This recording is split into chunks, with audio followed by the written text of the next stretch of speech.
I think, as I was thinking about it this morning, I thought it was really fitting.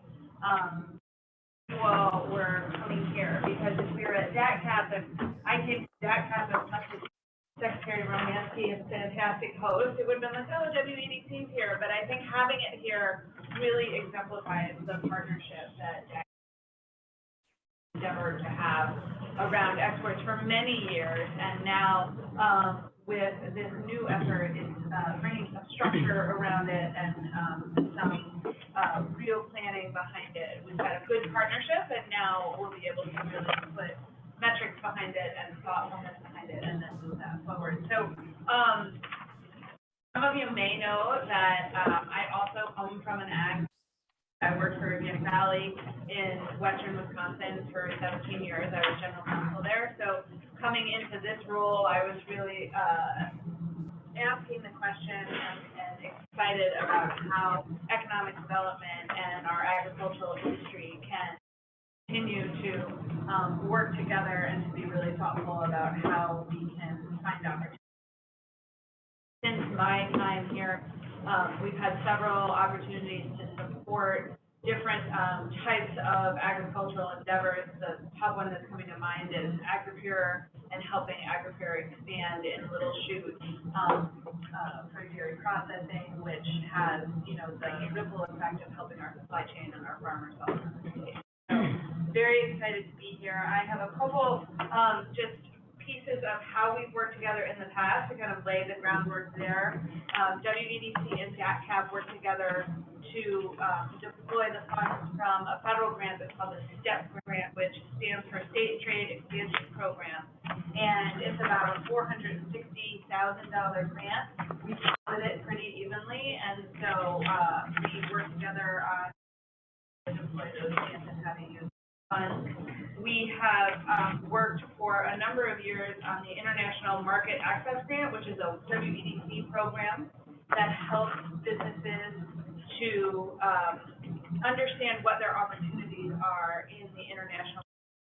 So a company might use the grant to go to a trade show in Canada, or to understand, how to have its website in different languages so that it can access markets, and we've been able to help companies do that. This year alone, specifically, we had 11 grants that were part of the, I don't know what WIAE, that's a tough, the Wisconsin. Thank you. I had it and then I lost it.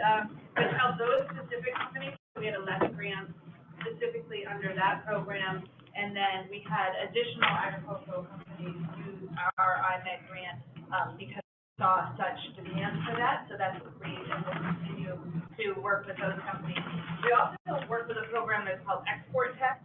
Export Tech is done a program that we utilize with the Wisconsin Manufacturing Extension Partnership. So that's a center of excellence for manufacturing located in Wisconsin, and we've got two arms. One is in southeast Wisconsin, and one is at UW Stout. And by inviting companies and giving scholarships to companies to be a part of Export Tech, we again, it's kind of that level up from the IMAG grant. We help them understand what their opportunities are in foreign markets, in the global marketplace, and then help them take advantage of that. And hopefully what happens is that graduates of Export Tech attend trade ventures with. So that's where we go to a specific country, and we set up meetings for the companies who bring with us. Set up meetings for them, really immerse the company in that marketplace and have an understanding of what their opportunities are there, and great success with those companies. And so we're expanding and continue to expand that to agricultural companies, Organic Valley, take advantage of those grants. And we will also be thinking about how we can have DATCAP and WEDC staff, whether it's at the secretary level or Aaron or Mark, attend those trade ventures, so that then we can also have opportunities to meet with government officials and talk about. They're aware of, most are, in my experience, traveling, but make sure that they're really understanding what the opportunities are and how to engage in those opportunities. So this is the next step in our partnership, and it's very exciting to be here and to see what all advice you can bring to the table so that we can be really successful. So again, thank you for coming to WEDC today, and turn it over to Secretary. First of all, thanks for your willingness to serve on this council. The difficult thing for us when we thought about how we're going to structure this is so many good representatives from the industries across the state. How are we going to find, a small enough group that we could have a meaningful conversation and the appreciation to your membership organizations that you're with. You all can hardly recommend it. So we're glad that you've been willing to endeavor.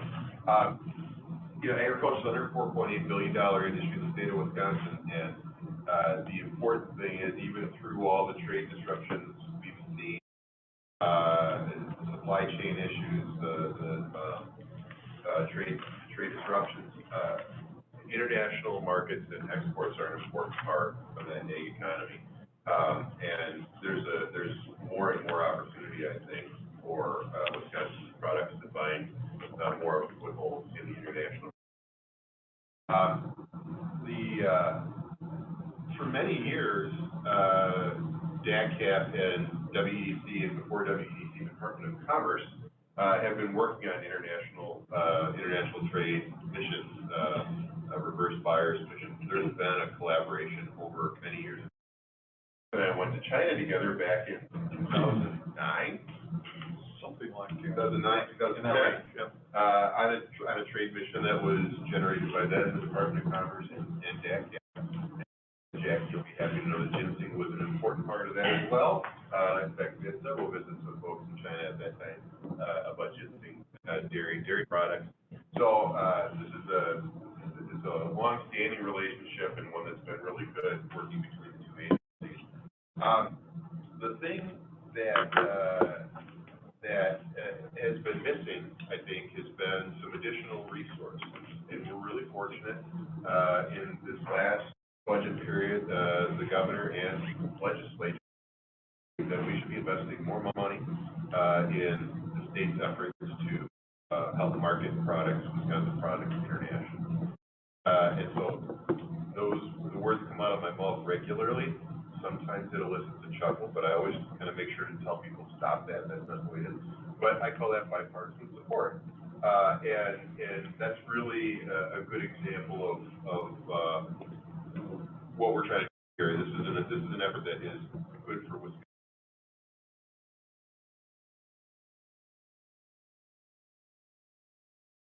We can further those efforts. So the investments got made in the budget. We envisioned setting up this group or a group like this to help us look forward. So that's where you all come in. So our team wanted to make sure that the industry was part of this. We have a good 5-year plan for how we invest these dollars that we've been fortunate enough to get this time. And the Joint Finance Committee has approved it, but we need to be able to pivot as the international landscape changes. As much as we think our plan has got the right markets identified, got the right industries targeted, we need to be able to be nimble. And your expertise and input will really help us a lot with that as we move forward. Our team's going to be doing the work in managing the grant programs. We'll go into a little bit more detail, our team will, about some of the grant programs that are new to us. The IMAKE program has been around for a while, and it's got a good track record. We're fortunate that with some of the funding that's been made available, we can help specifically and help structure some of the efforts that we think will help. So Mark and Lisa, and I think Kate from W cover some of that. Before we kind of go off into the introductions, because we want to make sure everybody knows everybody here. Just wanted to, last year we hit a new record for ag export, an all-time high of almost $4 billion. That's a good thing.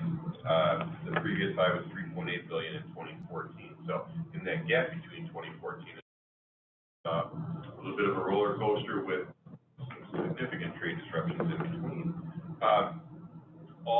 product category saw increases last year from 2020. Dairy product exports were up 14.6%, meat products were up 10.4%, and crops were up 20.4%. So that's a good year. While that record-breaking year provides us some momentum needed, we also need to look forward to how we can build on it, and that's where the funding thing comes in. That's what Wisconsin exports. I don't know if I can say WIAD, all of those. WIA doesn't quite get it. We'll figure something out on that and make it a little more manageable, but maybe I'll just say the export plan and good. We really appreciate you all being kind of a sounding board for that plan. As I said, we've got a good 5-year plan. It's been approved by the governor, approved by the legislature. Forward on it. Our team will talk about that, but what we plan for today might be a little different 3 or 4 years down the line, and we want to make sure that we're talking to you all to help us pivot if we need to. With that, I'll close my remarks, and we're going to go through some housekeeping things to kind of set up some structure. But for right now, I think Missy and I will kind of usher us through and Lisa and Mark taking over. But maybe we'll start off by doing quick introductions around the table, a little bit about who you are, what do you represent, what you're hoping to accomplish from this council. We'll start with Chad and then go around that way. Sure. Good morning. I'm Chad Minson. I'm the CEO of Dairy Farmers of Wisconsin, the dairy checkoff. I've been dealing with international markets literally probably for 25, 30 years. I was the president of the Miller Brewing Company in my days. But I've done a lot of manufacturing over there as well. I'm looking forward to this. I think that there's a huge opportunity for export. And I'm looking forward to getting industry and the government and the agencies together to figure out, really, I think a lot of it is education of a lot of the probably the second tier of manufacturing and dairy processors. A lot of them want to export, you don't know how, and they're afraid of it. So figuring out how we can get that education to them and help them push the easy button is what I'm looking for. Good morning, everybody. I'm Brandon Bickham. I represent the DeLong Company. I've been there a little over 16 years. I'm responsible for our export program, for sales team, documentation, logistics. And to tie into your comment a little bit, Chad, we are a grain company by the face, but we're really a logistics company. We're getting product from A to B every day, so maybe we can help tie some of the supply chain. Good morning, I'm Keith Ickes. I'm representing the Eurus Group, and so I'm retired from Eurus about a year ago, Chief Operating Officer. Prior to that, I was also the CEO at CRI in Shawano, and live down here in Madison now. For a number of years, I've met Secretary Romanski, quite a few different places anymore, but as you said, we traveled to China together. I was the head of our international business for CRI for about 15 years, so I traveled all over the world. Got to see a lot of different things, and so I look forward to being on this group, representing Eurus, but also the cattle breeding and genetics industry. Wisconsin is a leader in genetics exports around the world, and Trade Association, National Trade Association is headquartered here in Madison. So very important part of the business, and also Co-op Network nominated me to help on the co-op side. Be a voice for cooperatives too. So look forward to helping make connections, because I think that's a lot of it is connecting the different programs that are available and making organizations aware of not only the state programs but also some of the national programs that tapped into. Maybe that can be helpful with this person. Amy Redunz. I'm representing Wisconsin Cattlemen's and Wisconsin Beef Council, and have been involved in many different opportunities. Keith and I were just talking. I had worked with GenX on doing some emerging markets in Central America, but have also worked closely with the Beef Council, with the U.S. Meat Export Federation, traveled to Costa Rica and looking for opportunities because of the meat industry that we have, or the packing industry that we have in Wisconsin. there's opportunities in Latin America as well as East Asia as well, that our products fit, and I think lots of opportunities there. So I think here trying to help identify some of those opportunities and programs where we can grow that export market, which then supports the beef industry in Wisconsin as well. Hi, Jackie Fest. I'm representing the ginseng board of Wisconsin. There's about 160 ginseng growers in the state, primarily from Marathon, and we produce about 1 million pounds of ginseng annually, and it's almost entirely exported to the Asia market. So we have a lot of experience with exports, but looking forward to learning from all of you, with all of your export expertise and sharing what we know as well. State Representative Tony Kurtz. I'm proud to represent the 50th Assembly District, which is all of Juneau County and what I like to say the best parts of Sauk, Monroe, Vernon, and Richland County. So I also farm. I'm an organic farmer, do a lot of grain stuff. I was myself, Senator Baldwin was the authors of the export bill that got signed into law, and I'm just very excited. You know, some of the things that talked about, if you look at where we're at in Wisconsin, our infrastructure, you know, pretty significant investments in the Port of Milwaukee, you know, Superior, you have the big grain plant up there with CHS, you got the Mississippi, the investments made in some of the ports over there. I think right now is the time that we can really expand our exports for our farmers and our producers. So I'm very excited to be a part of this, and I'm excited to see where we're going to be in 5 years. So. Great. I'm Jeff Schwager. I'm the CEO of Sartori Cheese. You know, glad to be here and work through this. We currently sell in over 50 countries, and in prepping for this, looking at the focus on trade missions and trade show participation, went through it last night. 48 of our countries that we're selling in today was a result of focusing on trade shows in foreign markets and buyer missions. So, you know, lots of good there, but there is a strong desire, I believe, around the world for Wisconsin ag exports. And I think it's great we're going to get a group together and, you know, really make this worthwhile for the farmers. State Senator Joan Ballweg. I represent the 14th Senate District, which touches Dane County and goes all the way up to Marion in Wapaka County. So it is very much agriculture and tourism. And I am the Senate Chair of the Agriculture Tourism Committee. So I was very happy to work with Representative Kurtz and move these bills through the Senate side of things.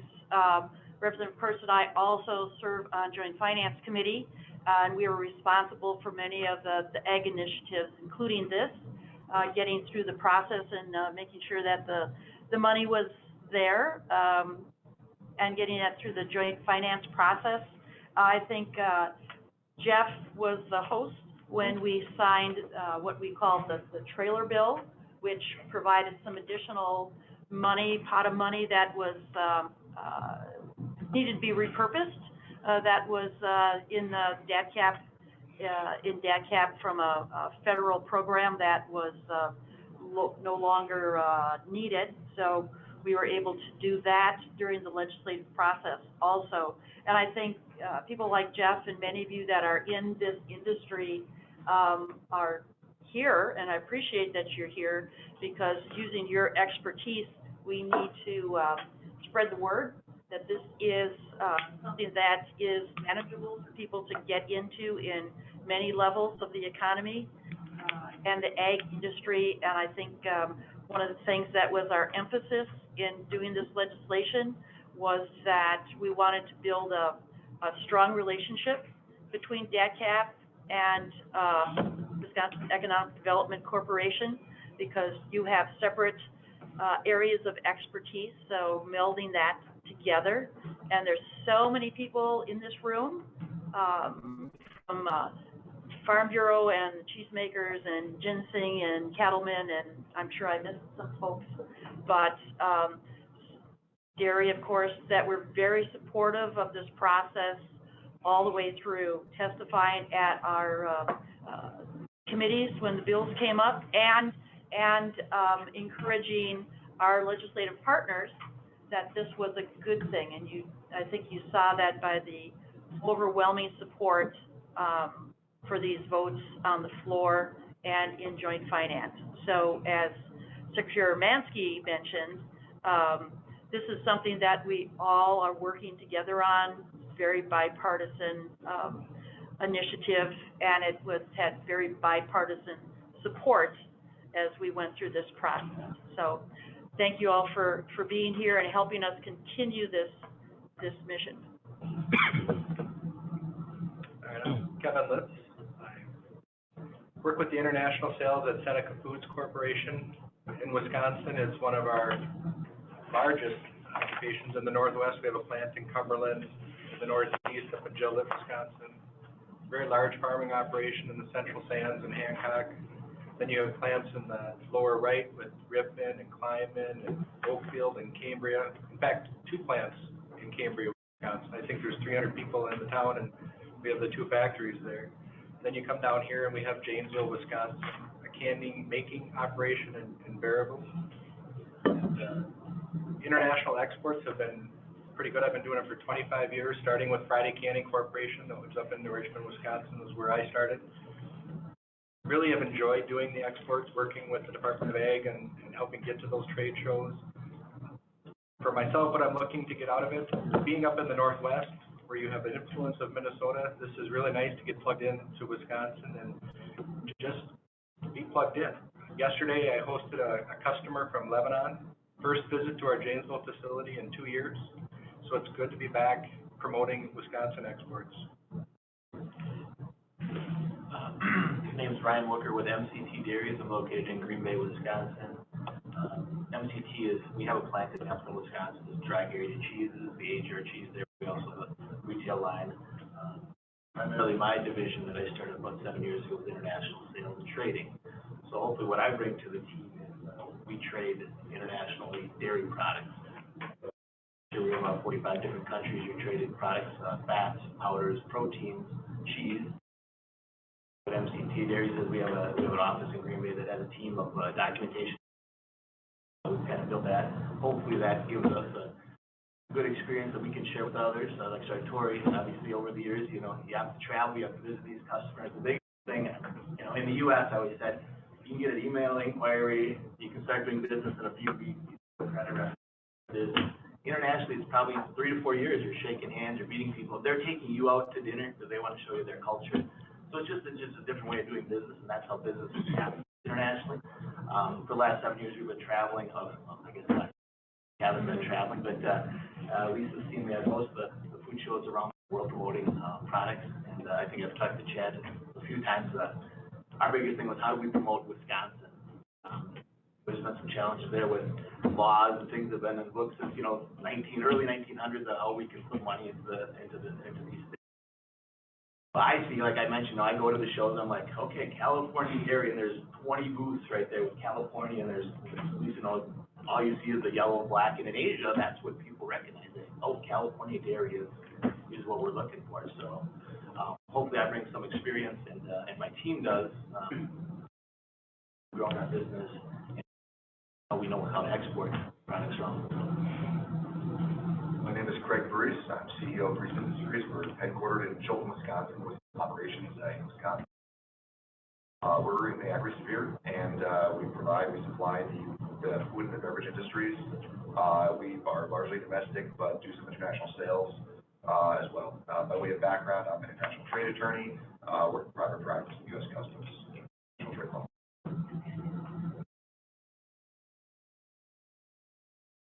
A little later, but I'm also served as the secretary for this council and one of your staff contacts. My name's Lisa Stout. Lisa Salmon, also with ADCAP, International Economic Development. This is standing Mark Rodafage, the director for the Export and Business Development Bureau. We'll provide introductions later, but had the great good fortune to work with 9 folks in the state who help grow Wisconsin agribusinesses in the state, in the nation, and around the world. It's a real pleasure and honor to work with this group. And look forward to hearing what we have to hear today from you all. My name is Aaron O'Neill. I'm one of the attorneys at DAPCAP, and I work primarily with the Division of Agricultural Development, which is a division that is helping the export program. Good morning. I'm Aaron Zitzelberger. I'm Director of Global Trade and Investment here at WEDC. I'm the other Aaron. I have to say that as a son of a soybean farmer from over near Oshkosh, I'm really excited to see this come together. This is really fantastic. I think Chad really hit the nail on the head. There are a lot of companies that want to export, and there's some really fantastic programs out there that are available to help them. A lot of times people don't really know that they're out there, so I think where we can do to shed some light on that is fantastic. I think this will do that. Good morning. My name is Karen Geffert. I'm here with the Wisconsin Farm Bureau. I am not Kevin Krentz. Not that you were all confused. Kevin couldn't be here today, so I'm sitting in his place. We're really excited to be here, really to learn about the different groups that are here and have the experience with exports, how we can, from a farmer perspective, support you, learn about what it is you do, and help promote and participate in that process. Larry Krieger Lumber Company. We're just down the road from you in Chilton. Yeah, right on Highway 151. We're a sawmill and logging operation. People don't often recognize the fact that about half of Wisconsin is forest land, and exports are a huge, huge market for Wisconsin's great timber products. About half of the grade lumber produced in the United States is exported. And that I also participated in the Wisconsin Freight Advisory Committee. I'm still part of that. It's a struggle. We have a big disadvantage in our state by way of transportation. Those containers that you all ship in, typically they come out of Chicago, and we have weight limits on our interstate highways. We have delays in getting in and out of Chicago. We have all kinds of traffic up and down the highways to and from Chicago. It just makes you wonder, why the heck don't we have good container intermodal loading stations in Wisconsin? Got one, Chippewa Falls. I can give you more details why we don't use it. But I just think it's important to recognize what can we do to help all of us with our exports by lowering our export costs and improving our efficiency. Good morning, everyone. My name is Bob Wilson from Network. I'm here representing the Wisconsin State Cranberry Growers Association. My areas of expertise are in sales and marketing. I'm not a cranberry grower. However, my role is to provide routes to market for primarily independent cranberry growers in the state. Somewhat of a little known fact, 55% of the world's supply of cultivated cranberries come from the state of Wisconsin. Challenging situation geographically as far as reaching foreign markets. I spent a lot of time in that area. I actually came to sit next to Larry to learn all about what he's doing in his field. He stole half of my conversation there. It's really all about logistics, and we could not be in a more disadvantaged position with respect to growing states, if you will. And so whatever experience I have, I'm here to offer. I'm looking forward to networking with all you folks, and I think this is going to be an exciting experience. My name is Charles Walksmith. I'm with Chippewa Valley Bean Company in Menominee, Wisconsin. We are the largest processor and exporter of kidney beans. On a yearly basis, we go to about 25 countries, and now we've started a sales team in Italy to service our largest Canadian market. It has been a challenge with shipping, trade disruptions. The steel and aluminum taxes were difficult for us. But one of the reasons I'm here is we wouldn't have gotten exporting if it hadn't been for decades. So maybe we can get a little bit back here. So thank you. State Representative Dave Considine. I represent the 81st Assembly District, which is Portage, Baraboo, Sauk Prairie, at least as well as Minster. Next term that changes a little bit. Baraboo, Sauk Prairie is further south. I grew up as a dairy goat farmer. My first, I was 8 years old when my father exported 150 dairy goats to Cuba. And my brother is still involved in dairy goat exporting and dairy goat genetics exporting. Farmed myself for 20 years and did a little bit of that with my brother with purebred livestock. When I farm full-time, I am the ranking member on the Agriculture Committee. And I just want to reinforce what you've heard around the table. I love this group. I'm glad we're together, but this is a real bipartisan thing. I love being ranking member in agriculture because we do a lot of work together. We hear how divided sometimes we are. We are united in agriculture, united for agriculture. Cool. I'm glad to be a part and help accelerate our exports even more. So we made it around the table. Just because you sat in the outside ring doesn't mean you're gonna get away. And then we're also gonna go to folks on the phone, but we'll start back here with the. Hi, I'm Rebecca Sweeney. I serve as Senior Director of Programs and Policies with the Wisconsin Cheesemakers Association, which is so pleased to have some of our members represented on this council, because they know what they're talking about. But I just want to say that our association and its members are really invested in making industry that's very fiscally responsible. We're going to make efforts. Our lawmakers know that, and we're really more of our dairy processors engaged. Only so much I'll eat here in the States. We've got a little more growth to go to reach where they're at in Denmark, right? I think we've got about 20 pounds per person to go, but we do have to find new customers. That's the goal of this group, and I'm just so thrilled that we have leadership in the state that is working together to make this possible. From the governor to our lawmakers to champion this throughout the session. Work makes a difference, and we're eager to partner with you. Thank you. Brett Steiny, I'm the legislative liaison for DACAP, so I deal primarily with the governor's office and the legislators, particularly in this room on the Ag Committee, to see representation in a bipartisan manner, not only in this room, but on all things agriculture, as Representative Considine and Kurtz always mentioned earlier. Morning, I'm David Speck-Fordman. I work for Senator Ballway. Part of my role in her office, I work with her on the Agriculture and Tourism Committee that she mentioned she chairs, so I have the pleasure of getting to work on policies and legislation like the one that created this group. I'm Sam Anderson. I'm the Communications Director at DACAP, so I help highlight the great agriculture, trade, and consumer protection stories that we have to share in Wisconsin. Okay, now we're gonna go to the phone, and if you're like me and your eyes don't see that far, I'm gonna look over. Who do we have online, Mark, that would be? How about if I just roll call it? That'd be great. Might be a little easier. So Kara Kasten-Olson. Kara, if you're. Yep, I'm here. Good morning, everyone. My name is Kara Kasten-Olson. I am the Ag Program Supervisor. I'm here at the division, in the Division of Ag Development at DACAP.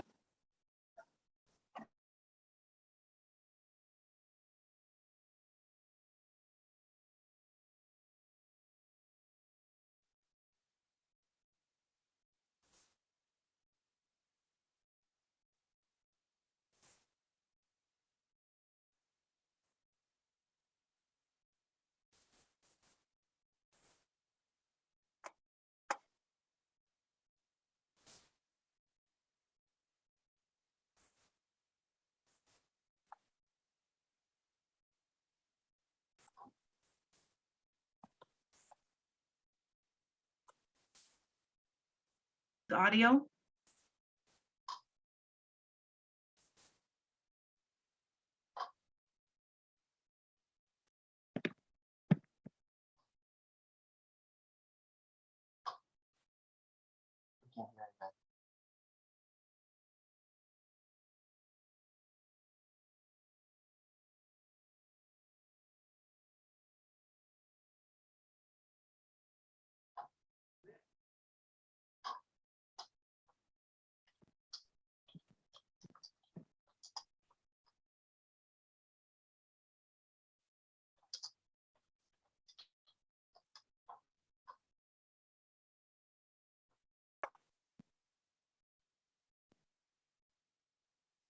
We can't hear anything.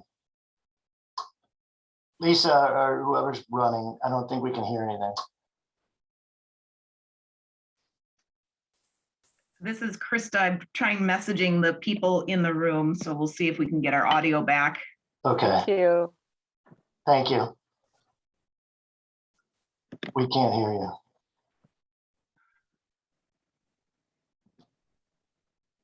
Mark, it looks like, yep, I think you guys were muted.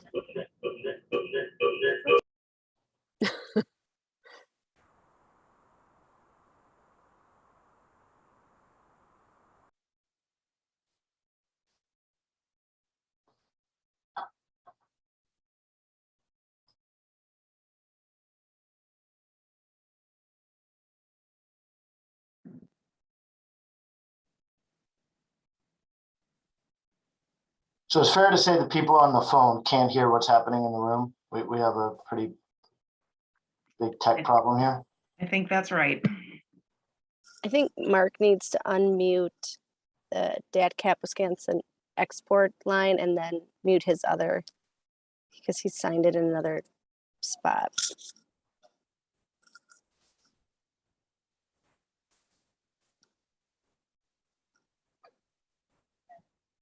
Value on Mark, not on the export.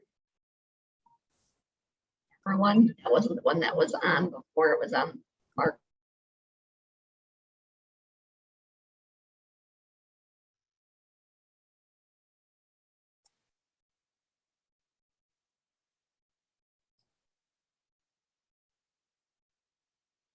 Is the room back online, Keely? Who just said that? Bob Fitzgerald just said that. Try that. So I There we go. That work? Now we can hear you. Yes. Okay. You don't have to do testing or other places. All right, sorry for that. Some are. Welcome to the 2020s. Okay, so Aaron, Bob Fitzgerald, are you able to hear us? Yes. Good morning, everyone. I'm Bob Fitzgerald, and I lead the international business team at Johnsonville Sausage. Some of the things that I'm excited about is to share some of our advice and experiences. We're doing business now in over 50 countries. But I'm also excited to learn and to make some connections to see how we can improve that business and grow that business. I'm excited that Jeff is in the room. One of the things that's interesting going on here in Southeast Wisconsin is Johnsonville and Sartori actually team up in a couple of countries where we share transportation and we help each other open up markets. And I think that's a great model that we can all live with to help all of our international businesses grow. Great. Thank you, Bob. Jennifer Liu is next on the chat list. Hi, everyone. I'm Jennifer Liu. I'm an economic development consultant at the International Agribusiness Center with DADCAP. I cover livestock, animal genetics, and animal feed, forestry products, and mink export from Wisconsin. I look forward to working with you to expand our export to the global market. Very good. Thank you, Jennifer. Brian Cummins. Good morning, everyone. My name is Brian Cummins. I'm the founder at Great Northern Distilling up in the Stevens Point area. We have a small export program for an American ginseng bourbon whiskey here at Great Northern, but really I'm here to represent small craft beverage producers throughout Wisconsin that may not have vision into the export market. So I'm here to represent the Wisconsin Distillers Guild, Wisconsin Brewers Guild, and the Wisconsin Winery Association. Excellent. Thank you, Brian. Lead list here.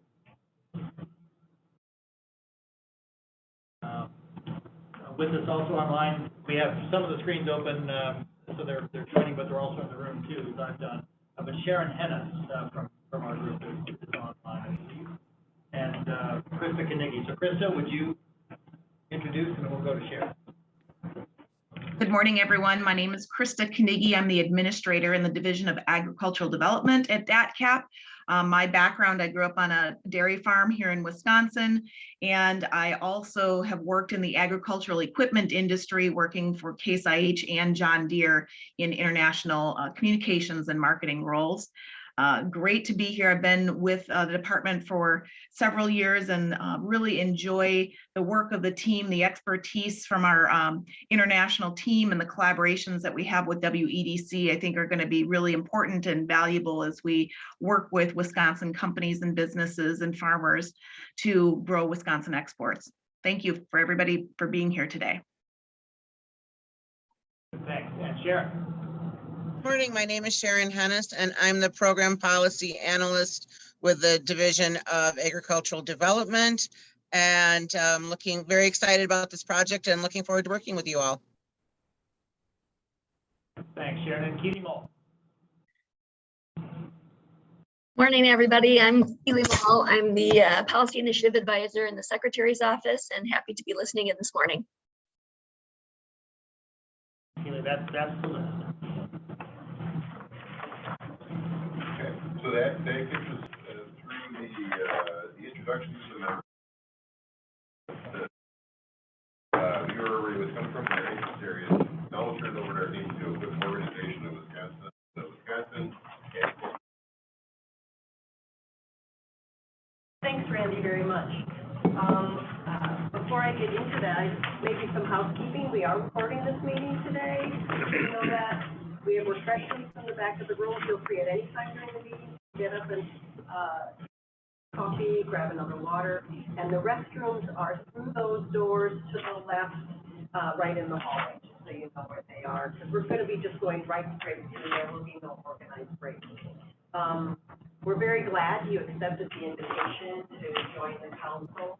All of you represent the many facets of agriculture in the state of Wisconsin, and it's really important to have all your different views expressed and shared with this council, and most importantly with DATCAP and WEDC. We are looking to you to provide commentary on the plan that we present today.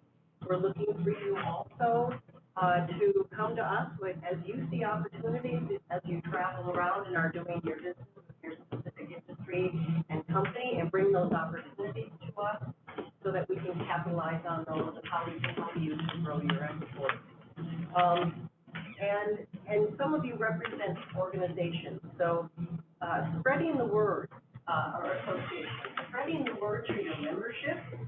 Some of you belong to associations, spreading the word to those, your colleagues in other organizations, to let them know what we are doing here with the Wisconsin Initiative for Agricultural Exports, and bringing them on board, and getting consensus as we move forward, as we are really marching forward to increase exports to the state of Wisconsin.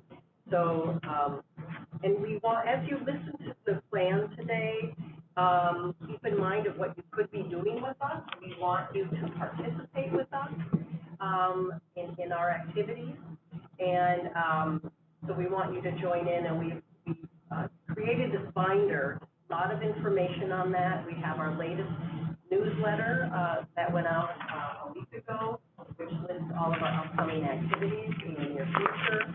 We have our final 2021 year-end agricultural statistics report and other resources. So we are looking, this is an idea platform to share. We want you to provide commentary to us as we provide our plan to you, and we want to work together hand in hand in the coming years. So next, I'm going to introduce Aaron O'Neill, who's going to talk about some ramifications for the council, as well as lead us into the elections for chair and vice chair. I'll take a quick comment. They're having a little difficulty hearing us on the phone because it's from the microphones on the phone, so project like you're on stage. For everybody, not just you. All right. Thank you. It's nice to be here, everybody. The council, I'm going to go over some basics of the structure of the council and talk a little bit about the role of the officers that we are going to elect today. The council is made up of 21 total members. 15 of them are appointed by the secretary, and they are the industry representatives. You know who you are. 4 of the people are legislators. There is 1 representative from WEDC and 1 staff member, which is Lisa. All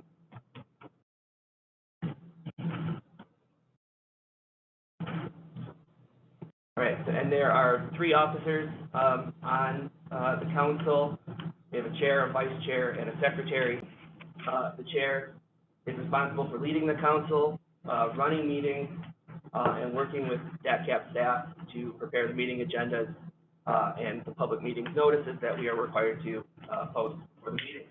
The vice chair is responsible for performing the chair's duties when the chair is unable to perform them. And the secretary is responsible for recording and preparing meeting minutes. The chair and vice chair need to be elected annually at the council's first meeting of the year, and that's going to be today, since this is the first meeting of the year for the council.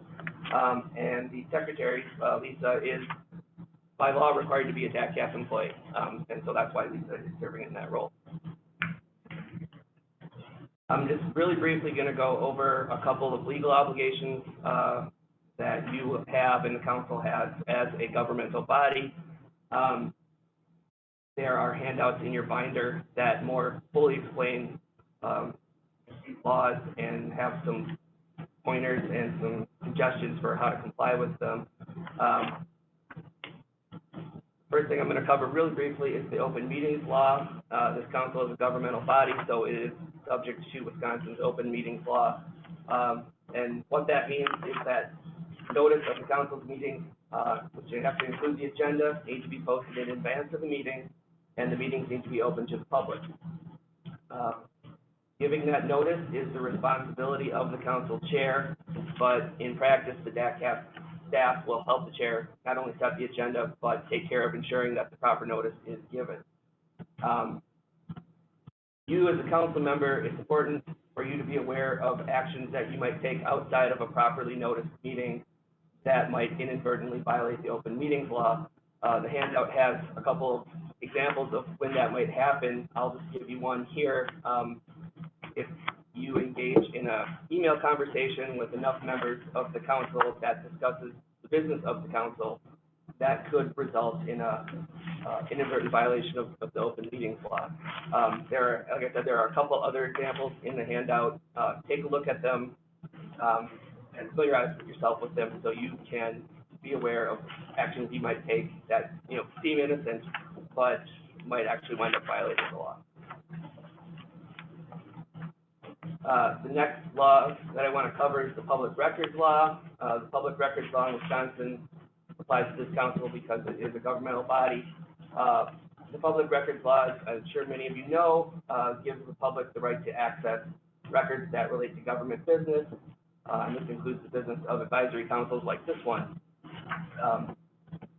Any document, and this includes things like your text messages and emails that relate to council business, are considered public records that the public presumptively has a right to gain access to. Your personal records that are unrelated to council business are not considered public records. You didn't give up your right to all privacy by agreeing to be on this council. And because the public has the right to access those records, you need to retain records that discuss council business so that the records are available if there is a request for records that you have. There's one sort of, not exception, but you don't have to retain what are considered transitory records. And an example of that is if you email Lisa to say, I'm going to be late for the meeting, you don't need to hang on to that email for as long, until it's no longer necessary. But anything that discusses sort of any of the real business of the council, the programs you're working on, any projects that are being done, please hang on to those while you're on the council. So what would be your retention duration? Sure. For the statewide retention requirement for boards and councils is 5 years. If your service on the council ends before that period, DATCAP staff will contact you to turn over those materials so they can be in DATCAP possession rather than, so you don't have the obligation to hang on to them. The one other thing I want to cover is what happens if you get a public records request from a member of the public. That's pretty unlikely. If a member of the public wants something from the council, they're most likely going to come to DATCAP. But it might happen that someone approaches you and asks for a document or sends you an email, anything like that. If that happens, send it to DATCAP. There's an email address listed in the handout. That is our public records email.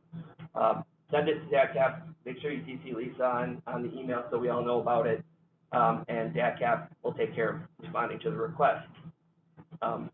Just so you know, a public records request doesn't have to be in any special format.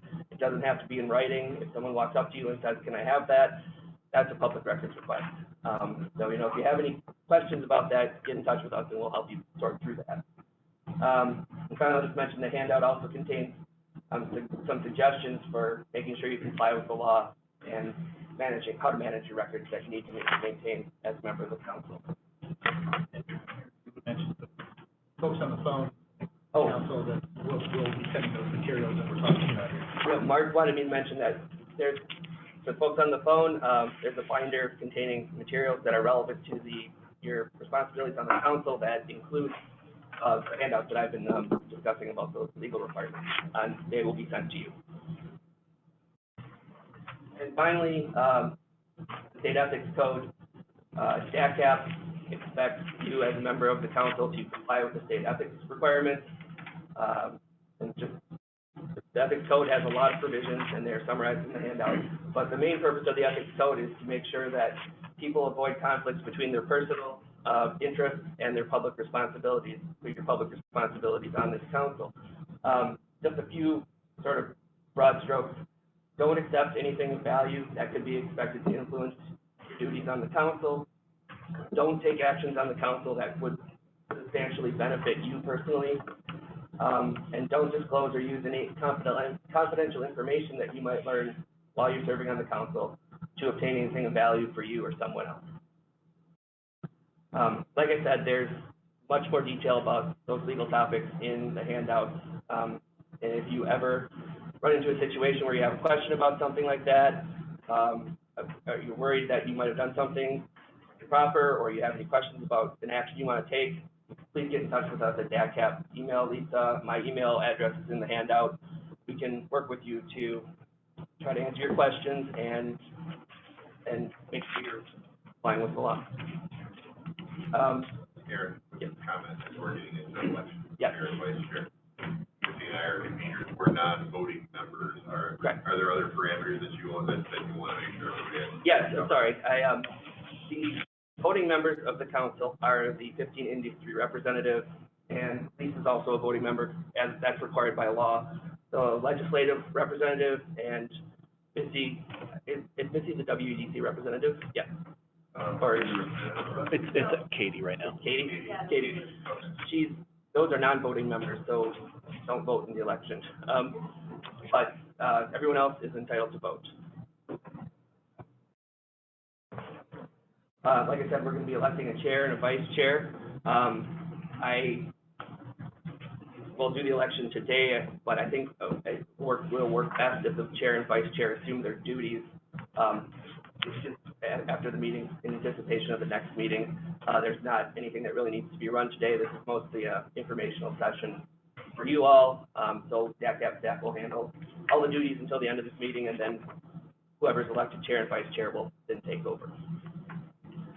All right, so we'll start with the chair, and I will ask if there are any nominations for the chair on the Wisconsin Agricultural Export Advisory Council. Did anybody create a pre-acknowledged interest in being in these positions? Yes. So, yes, Charles Wakafu, the Chippewa Valley Bean, has expressed interest in being chair or vice chair, as well as Chad is interested in the vice chair. Is that correct? Yes. I'll entertain the nomination for Charles to be nominated as chair. So moved. You accept the nomination? I do, thank you. Are there any further nominations for chair? Seeing none, we'll proceed to a vote. I'll declare the nominations closed and proceed to a vote. All those in favor of Chad Wachsmuth for Chair of the Wisconsin Agricultural Export Advisory Council, please say aye. Aye. All opposed? Aye. Congratulations, Chad, you have been elected Chair. Charles, sorry. Maybe Yeah. let the minutes note. That's in the, I believe, Charles. oh, I'm sorry. Can't see your name tag. Congratulations, Charles, on your election as Chair of the Wisconsin Agricultural Export Advisory Council. I don't know, do we have a gavel? And now we'll proceed to the, election for Vice Chair. I'll ask for nominations for the position of Vice Chair on the Wisconsin Agricultural Export Advisory Council. I nominate Vincent. You accept the nomination? I do. Are there any further nominations for Vice Chair? Seeing that there are no further nominations, I will declare the nominations closed and we'll proceed to a vote. All in favor of Chad Vincent to serve as the Vice Chair of the Wisconsin Agricultural Export Advisory Council, please say aye. Aye. All those opposed, say nay. Congratulations, Chad, on your election to as Vice Chair. That is the conclusion of the election, and I'll turn it over to here. Thanks very much.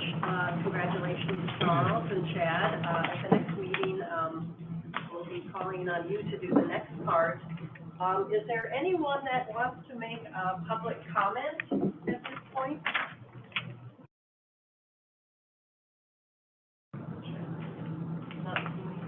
Not anyone on the phone that would like to make a public comment at this time? Okay, well then we can move along with the program.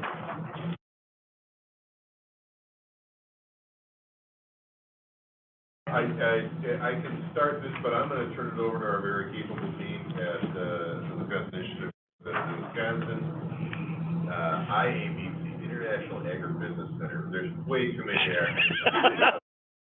I wanna mix that up with WI and WEDC in a minute. So we're at the part of the agenda where we're talking about overview of Wisconsin Initiative for Ag Exports, again, WIA. Call it export. Everybody did know. And so now that we're kind of settled in, we thought it'd be beneficial to cover what that is. As we've talked about, we have a long-standing relationship with WEDC, and for Department of Commerce prior to that. For years, we've been the trade missions that Jeff and Charles had mentioned, and first buyers missions, and a lot of the outreach. That's always been a coordinated effort. I think it's different, and this is funny, people often say, hey, don't talk about money. And our colleagues from the Senator following is laughing, like, our colleagues from the legislature are going to laugh about that, because I talk to them a lot about it. Because, you know, it's important that we as an are advocating for, and it's something that Governor Evers has told Missy Hughes and I a lot, is that we should be investing in our strengths, and clearly in Wisconsin, that's agriculture. So I'm going to talk a little bit about the funding that allows us to do what this plan proposes, and how we're going to build on those the existing markets that you all represent, and bring more people into the fold. That's the goal, is, you know, to keep building, and I think I heard it several times. I was taking notes of people trying to heard it several times around the table.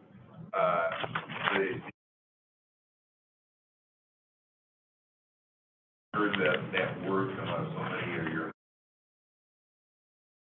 collectively as organizations. Connect Wisconsin businesses, Wisconsin products, Wisconsin world. What's different this time, that fund, we're going to cover a little bit of it with the plan we're talking about.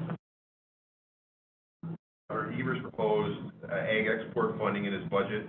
It was initially $1 million, and ultimately that funding was approved by the legislature. Again, the word came up several times, bipartisan. It was bipartisan effort to get that through. Various iterations came up to initially $558,400 for exports in fiscal year, pending approval of the joint finance. Unfortunately, we have two members of finance who are here today, and they have approved that fund. That $558,400 has been approved for our first year. In addition to that, there's another bill that authorizes dairy exports to supplement that $558,400 in export funding. That gets us back to about the original $1 million the governor proposed, and this is the dairy funding that Senator Baldwin talked about. So the reason I'm talking about this is you may have heard that we have $5 million for the Wisconsin Initiative for Ag Exports over the next 5 years. What I want to do is say, right now, we don't, while that's been proposed, we don't actually have $5 million at our disposal. It's $558,400 a year, plus some of the dairy grant that's now been added. So the reason I bring this up is that in subsequent fiscal years, we must request the release of these funds for the joint finance plan. So we have to go back each year and request funding to continue this program that our team is going to talk about here shortly. And those are the export grants, the additional connections, trade first buyer. We'll need those dollars to continue to implement the plan. We just have to go back year after year. And I've spoken recently to Senator Baldwin, and I don't want to put words in your mouth, but she said obviously she's supportive of the effort, but that funding is not guaranteed year over year. It's just so fast. So I want to make sure everybody understands that, because we as an agency are charged with making that request, and we will. But the thing that I like to talk about is we regularly make requests of the legislature, and it's always valuable to have other voices joining ours. And legislators at the table can confirm or deny that, but it's valuable for them to get input from somebody other than just us. So this is a way for us to grow interest and knowledge in what we're collectively doing to raise the level of exports that Wisconsin. That's the main point. So that's our job. Continue to work towards using these dollars that we've allocated in this plan. One of the bills that passed during the last legislative session, again, as our legislators here have said, it was bipartisan support. The governor just recently signed, some benchmarks. Here's the benchmark we're looking at. So the export plan and our work on the Wisconsin Export Council is to support the increase of Wisconsin exports by 25% in milk products, meat products, and crop products over 5 years. So putting this money to good use to raise the bar for all of those commodities is the goal. And the one thing I'll do here is the baseline export values that I mentioned earlier are from December 31st, 2021, which, if you remember, is a record-breaking year for Wisconsin. So that bar is set high, and I say that's good, because we should be building from that high point. That helps increase the amount of products that Wisconsin companies, Wisconsin farmers are moving abroad. So I wanted to test those dollar parameters that we have. The fact that we need to justify the funding, how it's being used, where it's being used, and that these are the expectations that 5 years from now, hopefully we'll look back at the work that we've collectively done and our teams have done with the industry, and we'll see that we've met these benchmarks. But wanted everybody to be aware of the funding parameters and the expectations, what our council our plan should be doing. So a lot of what we're gonna be doing, again, I heard communications, is communicating, the kinds of services our programs can deliver. And Mark and Lisa are gonna walk through some of those things shortly. And most importantly, hearing your thoughts along the way. I've already heard transportation come up a couple times, and I know as I'm on the Freight Advisory Committee with Larry, so we've kind of, we've shared thoughts about some of the challenges we face with transportation. The other thing that I would say, and this may be something for I think we'll touch on it today, but we may want to consider this for a future council discussion, even like a short primer meeting, is how do we exactly calculate an export from the state of Wisconsin? It seems like a pretty logical thing, like what it would mean, but it's not. And, you know, and because there are benchmarks associated with this, we wanted to make sure everybody understands how we calculate what is an export from the state of Wisconsin. Transportation does play a role in that. So something to think about as we do a wrap up and consider future topics for discussion. But since Charles also mentioned transportation, that's a topic that's come up. I just wanted to again set some of the origins of how this started with the governor's budget, worked through the legislature, and delivered a program that is before us. As I said before, we've got a 5-year plan. That 5-year plan was approved by the Joint Finance Committee when they were funding. So I go back to what I said earlier, is we need to constantly and continually look at that plan, be nimble and adjust it, and your input is going to be really valuable to us along the way, as it will be to our legislative panel members who are going to be considering the funding request in any future legislation that might come about. So with that, I'll turn it over to Mark and Lisa so that they can walk through the details of the plan. But I just wanted to make sure to share some of the parameters of funding and goals that we're all going to be working on. So. Thank you, Randy. And both on the phone, so if someone would just call out, are you able to hear me okay? Can you hear me now? Yes. Oh, good. That brief pause, you know my message. So, thank you, Randy. And, you know, we've been really focused on developing a plan, getting the information together, working on setting up the activities, and just have not really had a chance to step back and say thank you.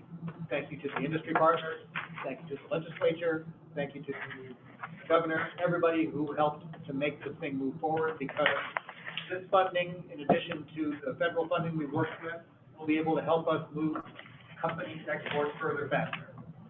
And that's really what that we're interested in, that we're really all about, and to give us the flexibility to be able to respond to the market and to build on those activities that we have been doing for quite some time. As Randy talked about, just going through the Act 207, what we'll be calling the grants for dairy exports, because that's what they're for, specifically for dairy, specifically for grants. And you'll see how those weave into the budget and the plan that we have as we go forward. And those are funds, because we've had them before, that is, Randy was talking about, not part of the JFC, the Joint Finance Committee approval process.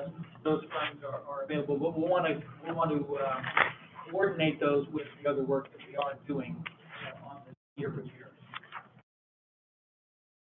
Just wanted to get a bit of a level set. This is what we presented for the year end to our board on our agricultural exports in the state. So 3.96 billion, record year. It's also a record year for the state for all other goods exporting, record year for the U.S. Some might question, well, why do you need this then if we've had a record year? Well, if you see the previous years, we've had some declines. From 16 to 20, 3 of those 5 years had a decline. And it's by no means guaranteed. If you look at the world right now with steel container shortages, with inflation, with what's going on in Europe, none of this is guaranteed. It can go up big, it can go down big as well. So that's number one. We want to make sure we're protecting our exports that we have currently, but we also want to grow more of that share. There's about 3.7 billion people in the world who are considered upper middle class and upper class who can afford our products. We need a bigger share of their plate.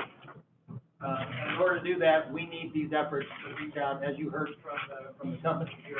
We want to be able to grow Wisconsin exports around the world. So we're up 18, and as I just mentioned, the strong challenges. So we talked about those 3 product categories. What we want to do is just very quickly go into what we mean by those. We talk about dairy, that's pretty straightforward. All the products from milk. For us in Wisconsin, mostly cheese and whey, milk protein isolates. And as you can see, the top market, Canada is our largest market. There are some issues around Canada that make it difficult for us to really grow that. There's some opportunities, I think, to at least get a bit more percentage out of that with USDA and USMCA rather, and that agreement to make sure that we're getting more of our cheese into retailers and distributors rather than just into the processors who are then holding on to those quotas. And then as you can see from the chart, these are in the materials, so we won't go too deeply into it, but you can see the parts of the world where we are focusing our activities, and as you'll see that as we go through the plan, it's about 12% of the total pie of what our food, forestry, and agricultural products, dairy, meat, and crop product exports. So this is just a quick look at where we are year on year, and where we see some of those declines. The top 5 products, again, as I mentioned, were cheese, whey, curds, and then those milk protein isolates and the lactose. Canada, China, Korea, Mexico, Japan, and they all have the highest levels they've had in the past 5 years. Meat and meat products, and this is where it gets interesting. We all know what meat is. The folks from Johnsonville on the line, so processed meat products, also meat cuts. But included in meat are really the animal products. So items like livestock, genetics, hides and furs. So the mink folks, and the bovine semen that we're exporting, and we're actually a major exporter in the country for those products, folks euros, and from the Beef Council. So that's the full category of what we're calling meat. So as we talk about meat, it's not just those things that you would think about that are on your dinner plate. And that's about 20% of the total. 20% of the total dollars that we ship. And again, you're seeing some commonalities. Canada, by and far and away, is our major export market. And so it is important. I mean, not quite the same restrictions that we have in dairy, but still, it's a huge market, but there are some challenges there. But we've got other parts of the world that we're looking to really focus our activities and efforts. In fact, Luis Santana and I, we were just in Colombia, meat related, because it was for genetics, genomics conference in Colombia, in a major region that where we have the opportunity to sell our products along with U.S.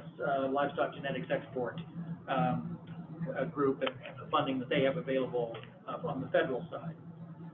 So as we look at those dollars there, so $798 million in 2021. There are the top 5 products make up about nearly 90% of the total, and our top 5 countries make up over 70% of the total exports for those areas. So that's some of the reason why we are going to the places that we go. Too much. Sure. Yeah. No, keep going. So helps us to understand the reason why we would choose some of the markets that we're choosing. Lisa will talk more about our market selection criteria and how that works for our trade activities, but we're also looking for those other opportunity markets. Finally, crop and crop products.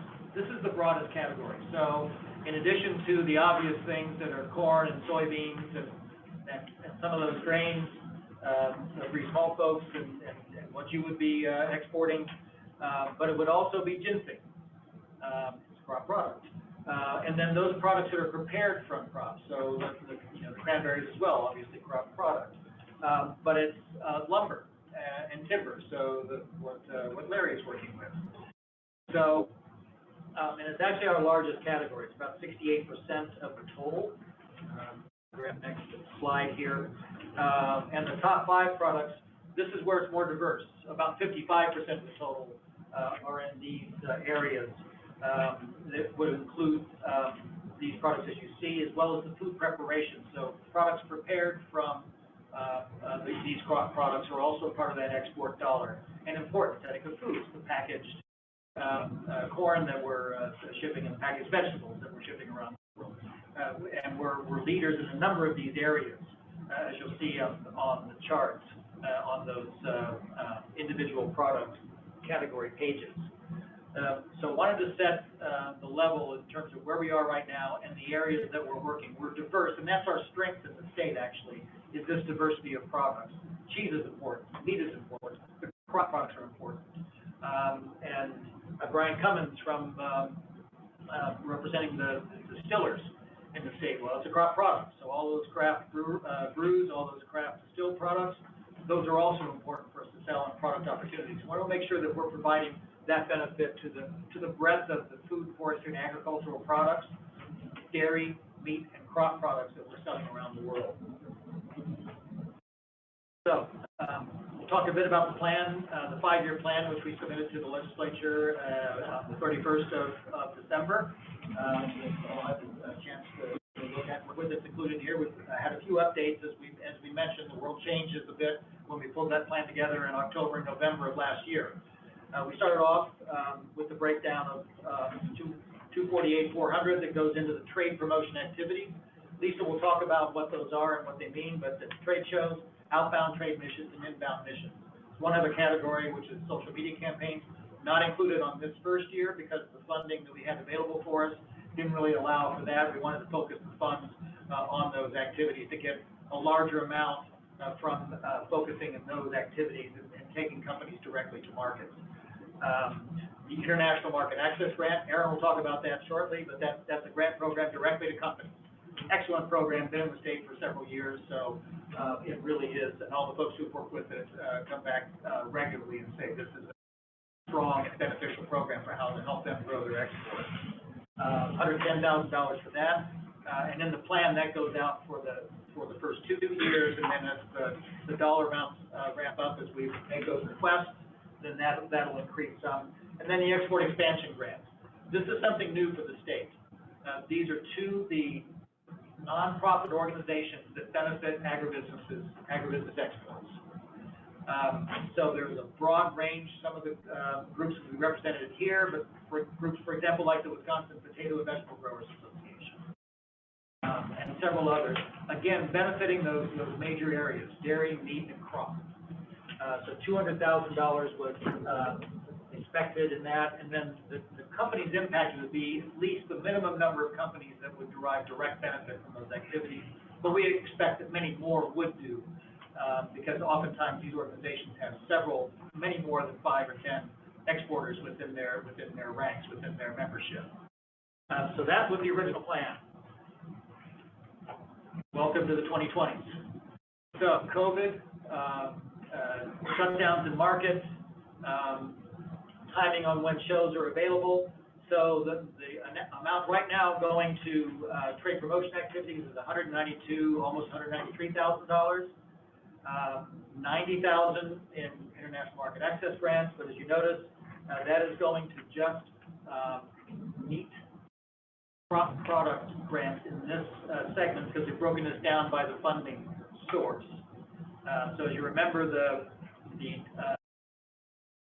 dairy grant funding, that Act 207 we talked about, since that's just for grants and just for dairy, then we broke this out so we could see it both from the WIAE. I've been practicing that for a while, so I can get those balance together. So WIAE, we've got those dollars are reflected in the $90,000. We've got, and you'll see in the next slide, what's dedicated to dairy. Right now, budgeting about $276,000 for export expansion grants, and that's those 7 applications. We're in the process right now of working through those applications, getting the contracts done, and similar to WEDC, once the contracts are signed, because all the way through that process, a company can decide or an organization can decide, you know what, I think we'll back away from this for the moment. So until we have that contract signed, then we'll be able to announce the names. We hope that'll be quite soon here in order to do that, because we are coming up against deadlines in the state for contracting that are required in order to meet the end of fiscal year June 30. So that's coming up soon, and we'll be able to make those announcements shortly.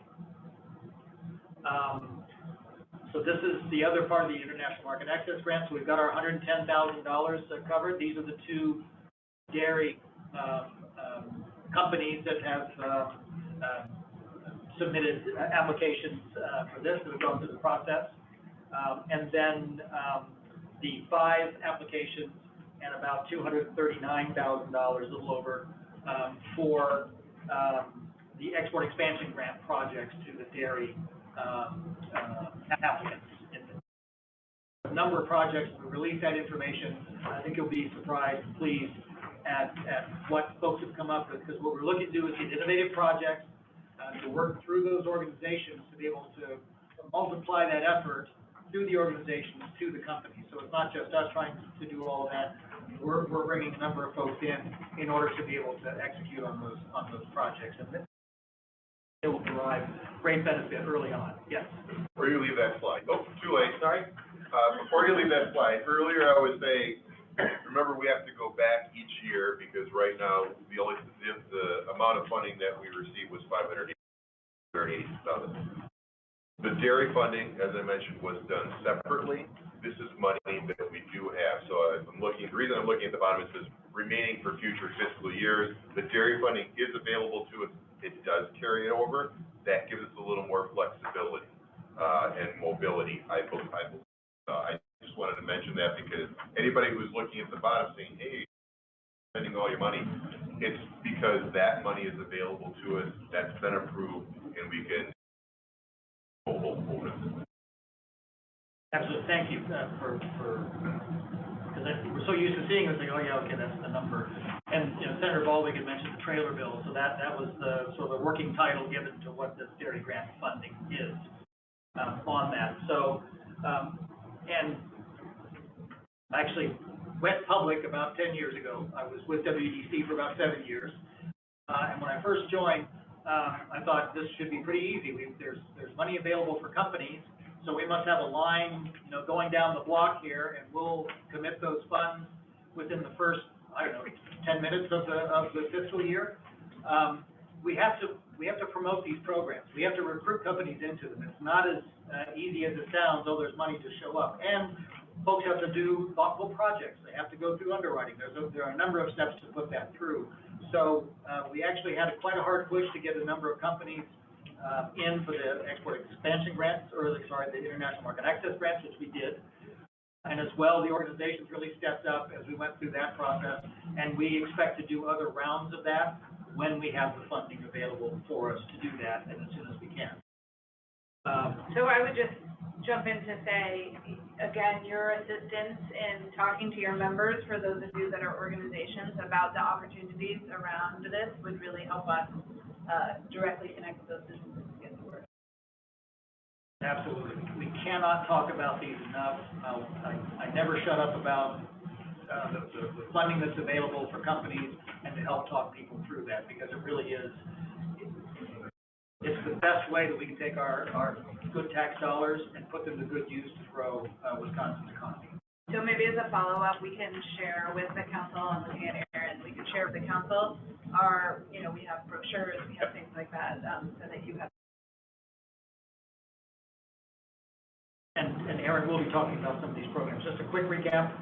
So it's 192, almost 193,000, about 24% of the funds are going to trade promotion activities, those things that we'll talk about shortly, the trade shows and inbound buyers, et cetera. The grants are almost $625,000. If you remember from the start, the requirements under the WIAE is that we have, in the first calendar year, that we commit 15% of the funding that we're required to expenses that we're required to make under this legislation.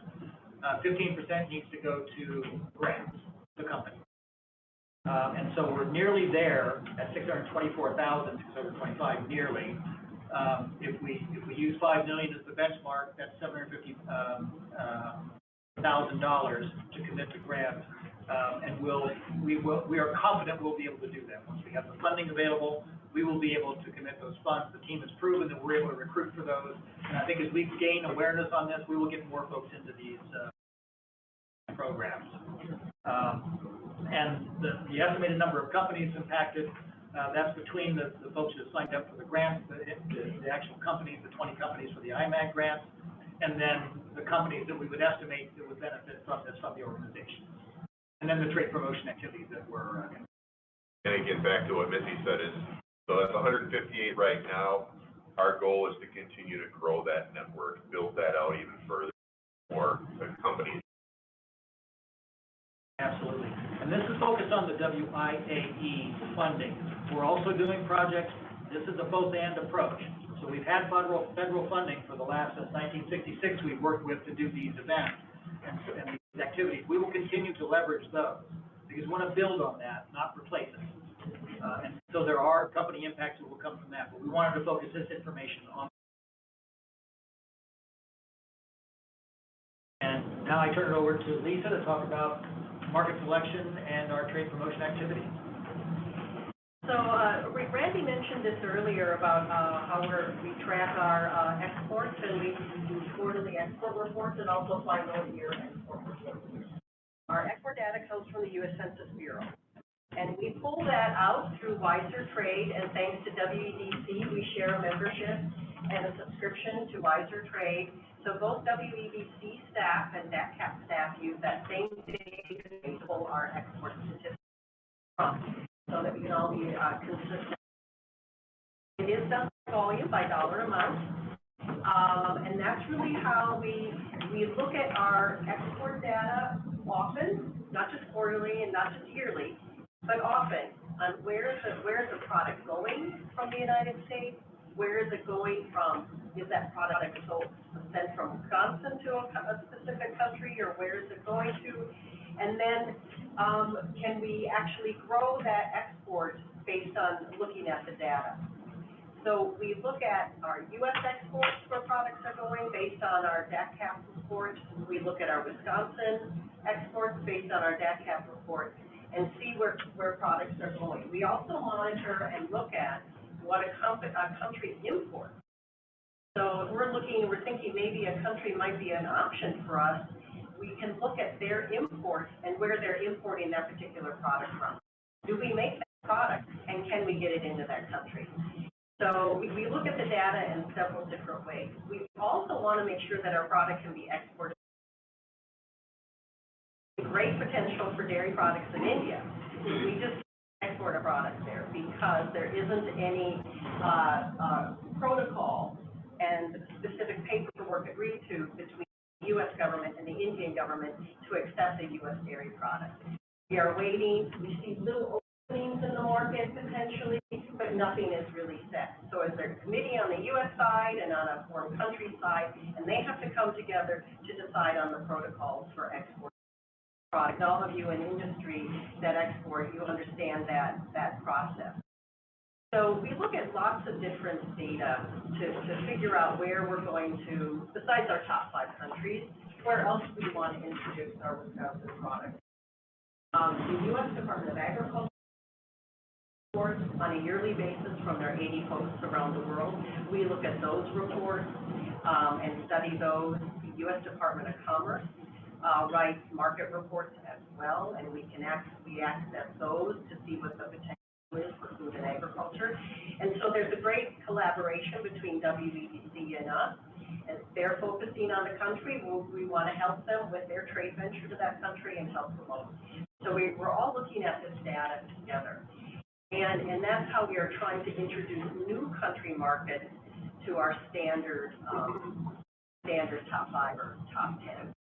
That's where maybe you can come in as well, because you are traveling, you are talking with buyers. I mean, Kevin, you talked about, bringing in that buyer from Lebanon. Is there an opportunity that we can expand on that? Another continent that we haven't explored is Africa.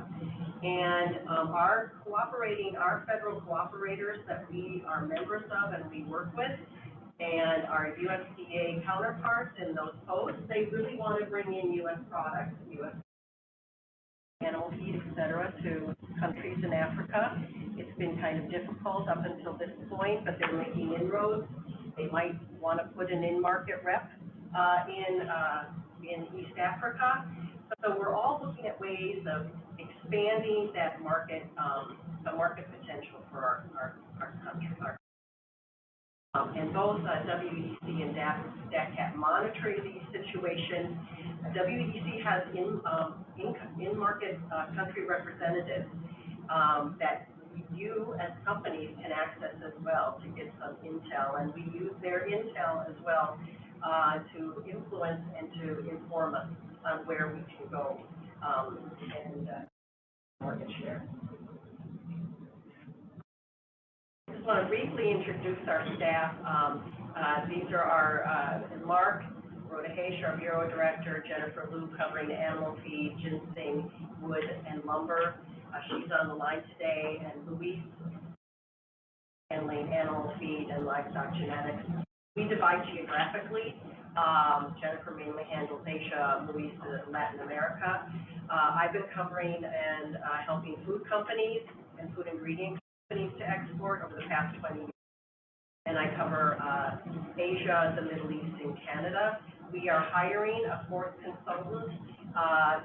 We just our colleagues to another opportunity. We will be hiring someone to take that person's place and also will work with me on working with food and food handling the Latin American region, EU, and India. That recruitment's still open, will be open for the next 2 weeks, so if you know of anybody, well, we don't want to poach people, but if you know of anybody good, send them our way. Well done, Mark, 'cause I'm usually the one who's recruiting, so well done. And next up, I want to give an overview of the types of activities that we organize. We organize outbound trade missions. What is that? We bring Wisconsin companies to meet with sellers directly in a foreign market. It uses a program, hopefully 2 cities within a country or 2 countries within a week. We want to make it as dense and beneficial as possible, and organizing one-on-one meetings with interested buyers. We have a market briefing by our USDA Foreign Agriculture Service who are on the ground there, and then we also do tours to either retail stores or food manufacturing, or it could be an animal feed processing facility, or it could be a farm. So this goes all, we do outbound missions in all the sectors, from animal feed to lumber to livestock genetics. So it's going in country, meeting one-on-one. Trade shows. We want to do more Wisconsin trade pavilions at shows around the world. And I'll get into specifics of what. So this is an organized exhibit space. Companies can come in, set up their products, and promote their products during the trade show under the umbrella of a Wisconsin pavilion. It's really beneficial to highlight what we have. Buyers missions, where we work with collaborators in the community here, like DFW and also U.S. Dairy Export Council, for example, to bring in cheese buyers into the state, tour them to different cheese plants and have them see how cheese is made, and then organize one-on-one meetings with interested cheese. We've done this several times already. We've also done it for other industry sectors. And that's really helpful to bring a foreign buyer here so they can see all we have to offer. They might only be interested in animal genetics or animal feed, but then they might see the cranberry marshes up in Wausau and near there. They know someone who wants to buy cranberries. So the ripple effect can be very great, even though it might be focused on one specific industry. Incoming buyers missions on one specific industry, because it's much easier for us to recruit the companies and bring them together, so it's more concentrated that way, but it still ripples out to other products. Media has been a new thing for us in the last couple of years, and we've been dabbling in it. And so what we've done is we've geofenced the Gulf Food Show in Dubai, meaning technically it's like electronic, it's a fencing around that, so when attendees come into the showground, they will get messages on their phone about come to the Wisconsin Pavilion, come and see XYZ, come and hear the story and come and meet with those suppliers. And that has worked pretty well. We've used the assets of Dairy Farmers of Wisconsin when it's been specifically, and that's really helpful, so we can. We also partnered with Lulu Hypermarket. We had brought in a couple of their buyers. Market was based in the middle, a large grocery store chain, and we brought in their buyers of cheese to Wisconsin. And after establishing relationships and knowing that we have Wisconsin cheeses going into those hypermarkets in the Middle East, we collaborated with Dairy Farmers of Wisconsin, who provided all the graphic assets because they are promoting the badge, Crossly Wisconsin cheese. And we contracted with Lulu Hypermarket for a 2-week on their website with banner ads and recipes provided by CFW staff, and for 2 weeks. So driving home the message, come to the dairy case to find Wisconsin cheese, come to the deli case to buy Wisconsin cheese. And we had 6 Wisconsin companies that were able to participate in that, and then driving sales. So we could monitor the Lulu Hypermarket was able to track hits, views, and shares, and then also the sales of those products. Companies to make sure they actually made sure the deli aisle was stocked with their cheese. So they worked with their consolidator in New Jersey for the campaign so that the ample supply. Supermarkets to buy. And we want to continue these kind of campaigns. And they'll probably take a different tone every time, depending on the company.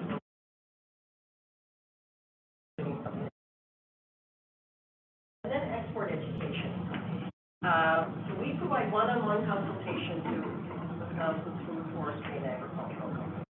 Sometimes someone has a question, they need an answer, they don't know what documentation is needed for a country, they don't know if they even should answer a foreign buyer's inquiry. We work with them hand in hand to answer their questions and to provide information. It's a little more informal, and we also, pandemic, did at least one export seminar a year, at least for food, and my colleagues would do specific export seminars based on their product sectors. So it's really trying to educate we're trying to find ways, now as we're coming out of the pandemic, to do in-person meetings and we're really looking forward to that. Well, in the meantime, PowerPoints on our web on how to export a food product, how to export a pet food product. So we get into the details because the export documentation, as some of you know, is different depending on where your product is going and what you're. So during the pandemic, we tried to shift to do things, but we're ready to back on the road and do live and in-person seminars, and we'd love to partner with you to put one on. So if you think it would benefit your membership, or if you're from, or from your area of the state, we'd love to collaborate with you and put on some speakers to help. Metrics. So both, I know that Aaron will highlight this as well. Both WEDC and DATCAP, we're all about the numbers. We're all about tracking what happens. After every trade promotion activity, we survey and we have the participants fill out an evaluation. So we are tracking if they made any initial export sales, which is kind of rare. It doesn't always happen, and as you will attest, it sometimes can take years in order to get that final sale going. And then we also have them companies, estimate what their anticipated 12-month sales will be. And then we go back to them after that to track again if they've actually made sales. But we're also tracking our exports through our Wiser Trade, our mechanism for tracking exports from the state of Wisconsin, so that we can actually see how things are progressing, and we can calculate the year-on-year growth by product. So I'm hoping that maybe that could be something we could talk about mid-summer on how we do that and how we look at all of our export staff. And now I'm going to introduce Erin Zitzelberger of WEDC. We're doing WEDC's trade promotion activities and staff.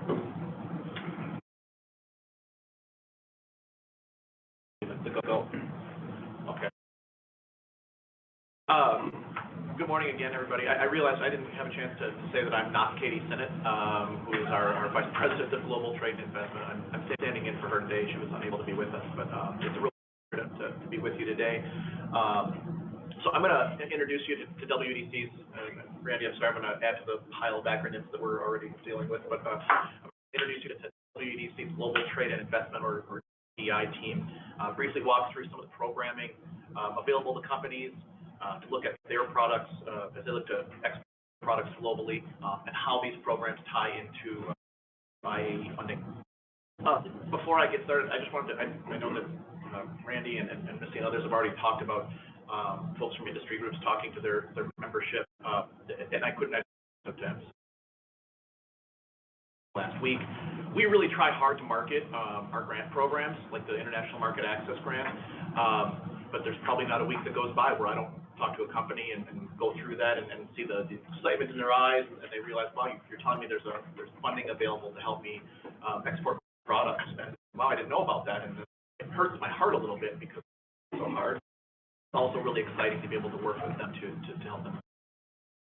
Please talk to your membership. We are always willing to come to meetings, to reach out and to connect with folks to talk about our programs. So, as our state's lead economic development agency, our focus is on supporting and positioning companies, our communities, our industry clusters to help them thrive in a globally economy. Within the GTI team here at WEDC, a real major component of that is on strategy, is on the export acceleration programs. Oh, not yet. Oh, sorry. So a key focus for our GTI team is to enhance Wisconsin's global competitiveness by helping companies navigate the challenging global marketplace, accelerate Wisconsin exports. Now you go. So WEDC's Wisconsin-based team, we are always ready to work with companies to get started, help companies get started in their first international markets, or to expand into new international markets. So led by Katie Sinnott, our Vice President. She has tremendous amount of international trade experience and actually ran her own company in China. Me and then Katie Udek, who is, I want to make sure you all get to know Katie a little bit. Any company that's going to utilize the IMAG or the WIAE IMAG is going to have a lot of connection with Katie to walk through their application metrics on the back end as far as reporting how things have gone. She's our for our brands. And then we have 4 market development directors that serve as the first point of contact for companies, and they break up kind of the world between them. So we have Chad Hoffman, who handles our Middle East, Africa, Australia, Canada, and India, Francisco Carrillo, Latin America, Spain and Portugal, Fan Fu Lee, who does our Asian markets, and Rome Router, who just recently joined us who handles Europe and the UK. You know, a nice note about our team here is that we have a really tremendous amount of language ability, which comes in very handy, from Spanish to Portuguese, German, Arabic. Our team is in those languages, and that really comes in handy when we're working.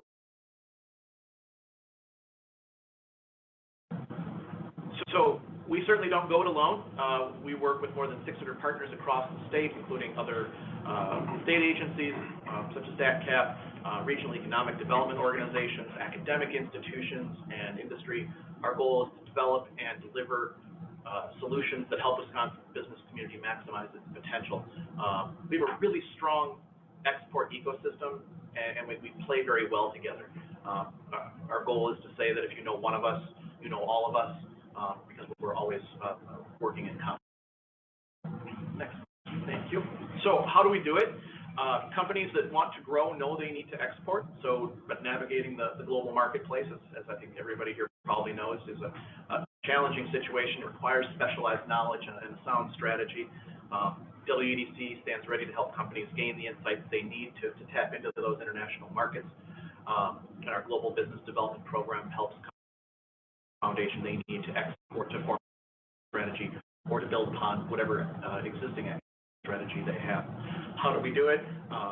We use multiple programs to support these efforts. I'm going to talk briefly in greater detail on each one of these, but the Export Tech program, our network of authorized trade representatives, our international trade ventures, and then you've heard quite a bit already about the international market access. We provide export assistance and trade promotion services to companies all along the export continuum, from companies that have never done it and they're brand new to it, or to more advanced and experienced exporters. And what we're able to do is we're able to leverage these existing programs to really effectively utilize WIAE funding. Talking in brief, in a little bit greater detail on all of these programs. So Wisconsin Manufacturing Extension Partnerships Export Tech program continues to really be a national leader in export accelerator initiatives. So companies that graduate Export Tech, they do it when they, and there's actually a company here, and I think there may be some other companies in here that may have gone through Export Tech, which is fantastic. Companies that graduate Export Tech, when they complete that, they have a customized strategic export development plan. They've identified their top 3 export markets on which they're going to focus. WEDC provides scholarships to companies to lower the tuition cost burden, so they're able to participate. WIAE has leveraged this existing export strategy, provided scholarship funding for agribusiness should they choose to participate. Next. Oh, and you can actually click on all those, Mark, and bring all those up. I'm sorry, I didn't realize it. Right? So Lisa talked a little bit about this. WEDC contracts with trade representatives in over 90 countries and territories around the world. So there's a number of services that are utilized more than others, but market assessments are often very much utilized, something that describes market conditions that a company really needs to consider in order to determine if they can in that global market. They may do partner search, business meeting facilitation, or maybe some kind of customized project that they would engage in. Always engage with WEDC trade reps. That's what they're there for. They are able. It's not always a free service. Sometimes it is. Sometimes it's not. And if it's not, they are able to utilize IMAG funding for whatever project that maybe they're looking to engage with the trade rep on. But obviously, with WIAE IMAG funding. And I will send out more information on all of this, just because it's a lot of information right now. And of course, real briefly, there's a blessing of benefits here, because the WEDC and the Global Trade Rep Network that the state has, covering how many countries? 90. It's almost 90, as well, the Foreign Ag Service of USDA provides and has reports, and not so much the one-on-one like these group. These are specific to Wisconsin, but the reporting that Lisa mentioned, and as well organizations like U.S. Dairy Export Council, U.S. Livestock Genetics, American Hardwood Export Council. So a number of groups that are also providing that market information. Not an either or, grab it all. Because some of those pieces of information that are at the broader level, and then that specific information and those hands-on direct activities, that's another way that we collaborate in order to connect folks with those resources. And Food Export of the Midwest, also has in-market representatives. So depending on the company, depending on the product, depending on the timing and opportunity, you have a number of choices to make.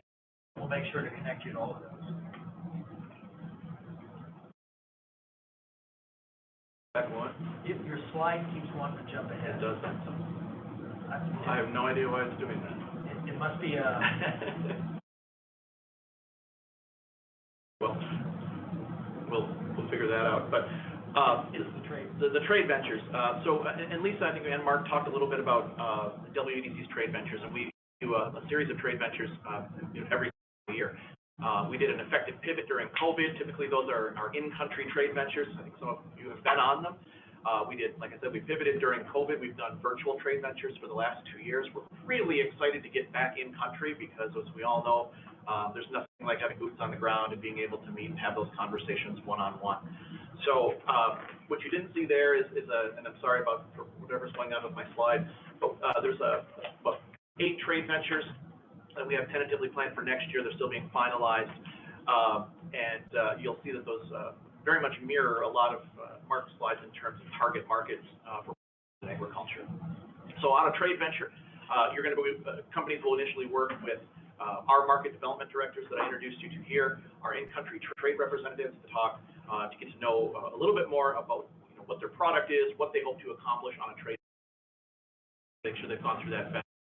Once they're on a trade venture, they're going to be in country. They're going to receive 3 to 5 meetings per day to meet their objectives, whether it's looking for a distributor, a new buyer, some kind of new representative, and our market development directors with support of our marketing and events team here at WEDC. We really work hard to take care of everything for the companies, all the logistics, all the travel, all the translators if they need that. They want to make sure that all that's taken care of so that companies can focus on what the companies need to focus on when they're in country. Very hard to do that. Again, there's 8 planned for right now. I'm going to try to do it from memory, I guess. We have Korea and Taiwan, Vietnam and Thailand, UK and Scotland, England and Scotland, and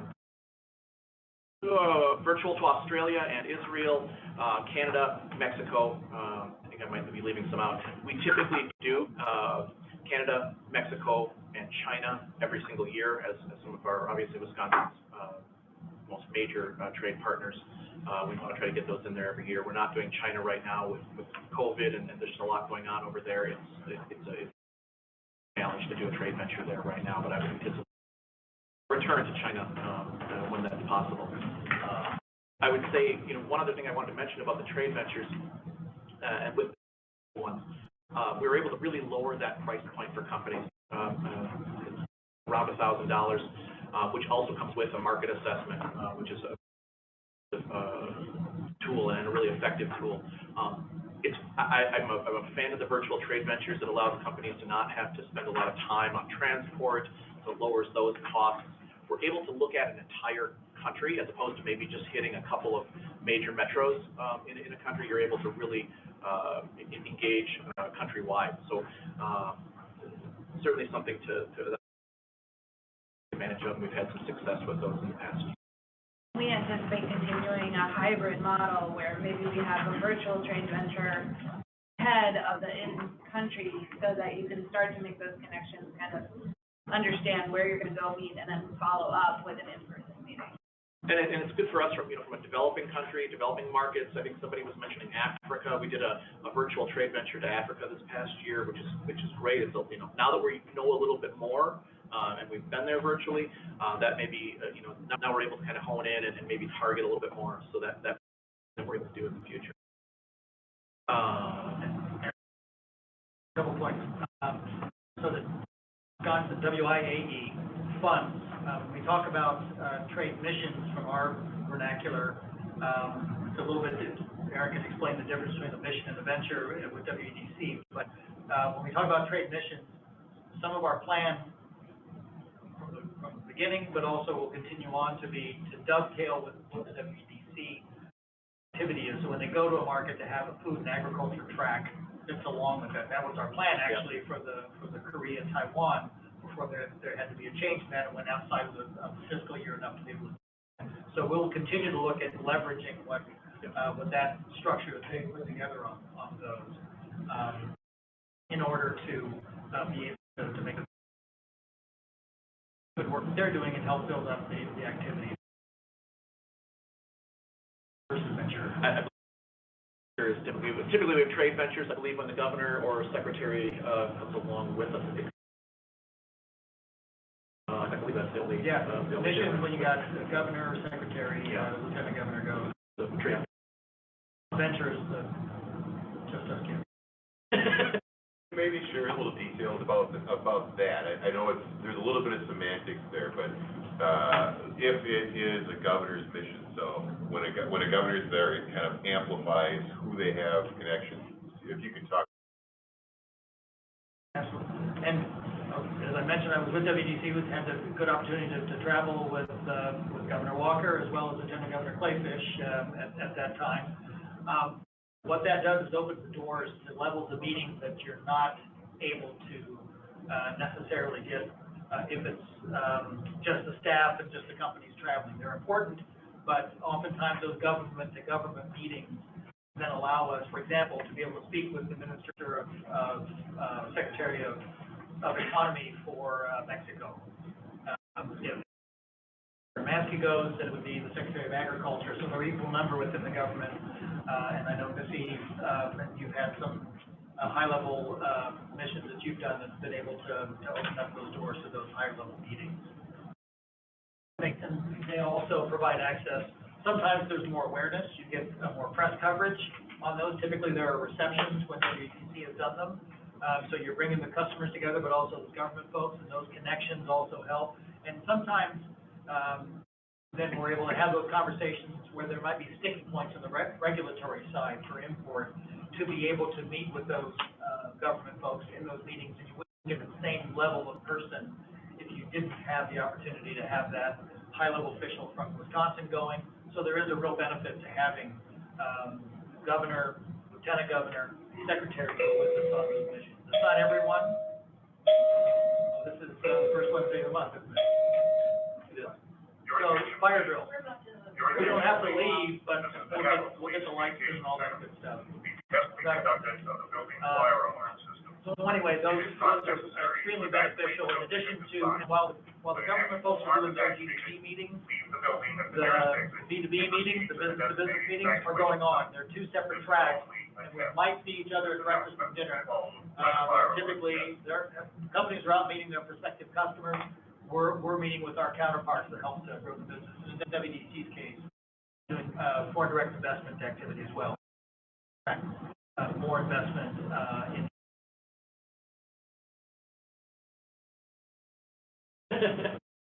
Still remember.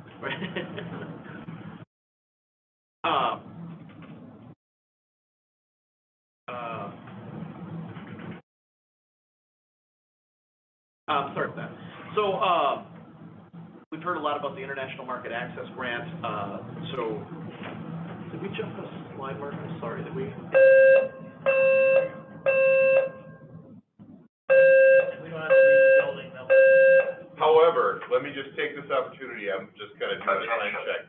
If anybody needs to stand up and stretch their legs, why don't we, let's give everybody like 5 minutes to get up and stretch their legs, all right? So, we're at 11:01. Let's just kind of reconvene at 11:06. Good call. Thank you. Yeah.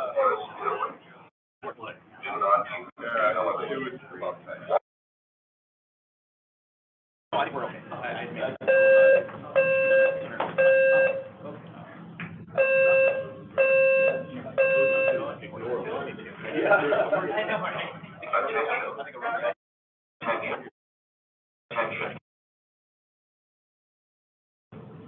All occupants walk to the nearest stairway exit and walk down to your assigned re-entry floor or main lobby. Do not use the elevator. Walk to the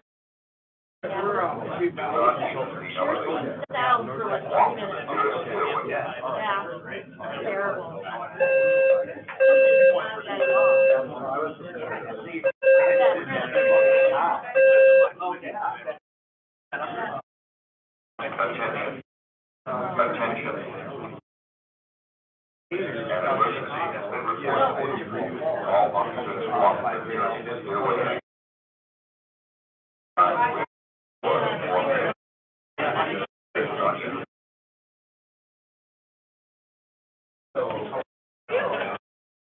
Walk right past it.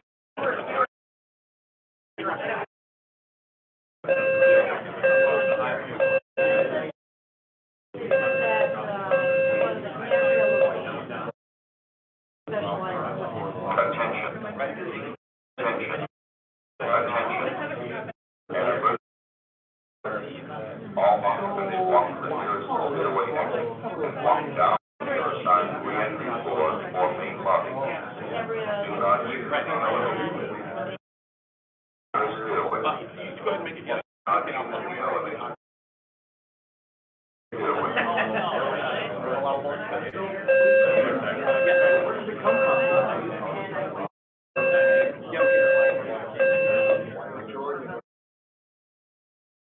Attention. Attention. Attention. An emergency has been all stairway exit.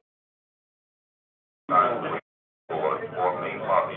Do not use the elevator. Walk to the nearest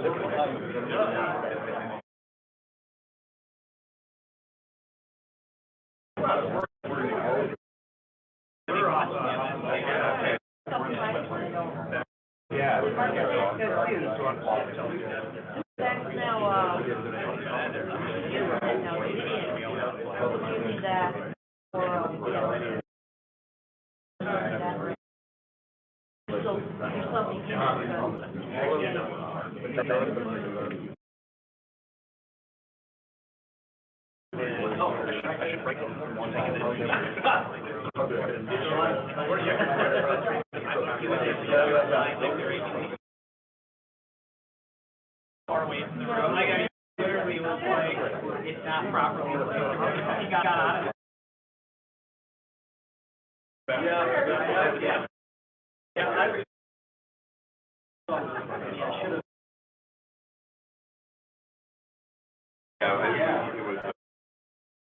No, I didn't. I've never done that.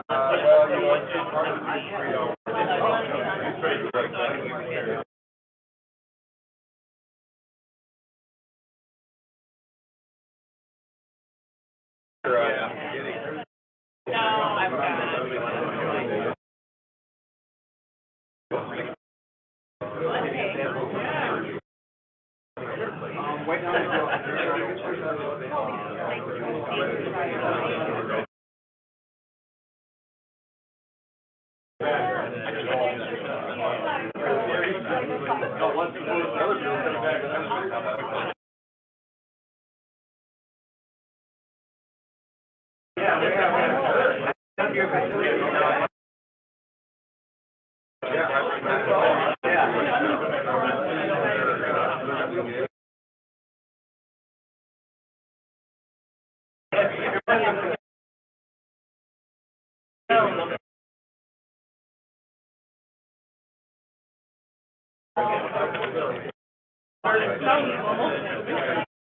I worked a lot at that three.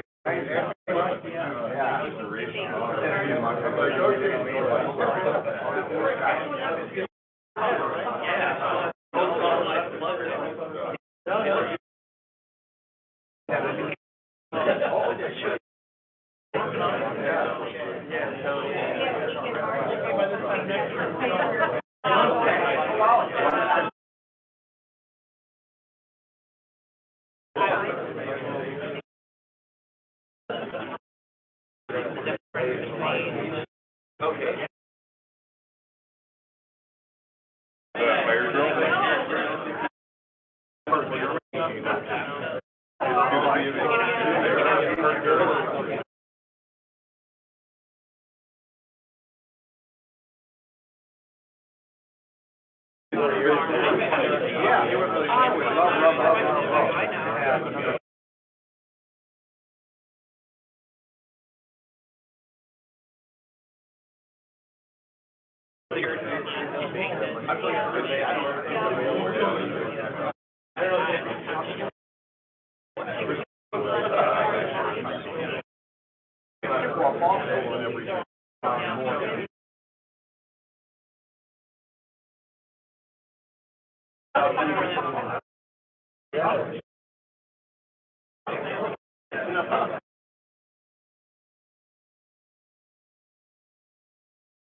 Okay, everybody, why don't we,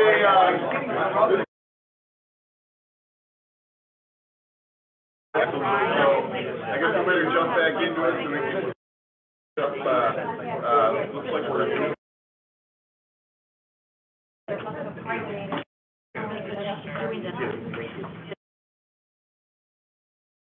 As we're reconvening, Aaron and I were talking a bit. One point about the global network and these trade ventures, missions. And as I mentioned before, I was in the private sector. I was doing international business for 20, almost 30 years before I went public. We actually worked with, ran an international business unit for several years.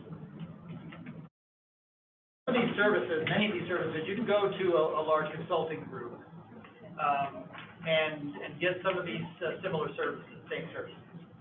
You will pay between 5 and 10 times more for that. You can be specifically for you, but you could be spending 10, 20, 30, 50, even $100,000 to do the kind of work that this group does, and I've seen the results from both.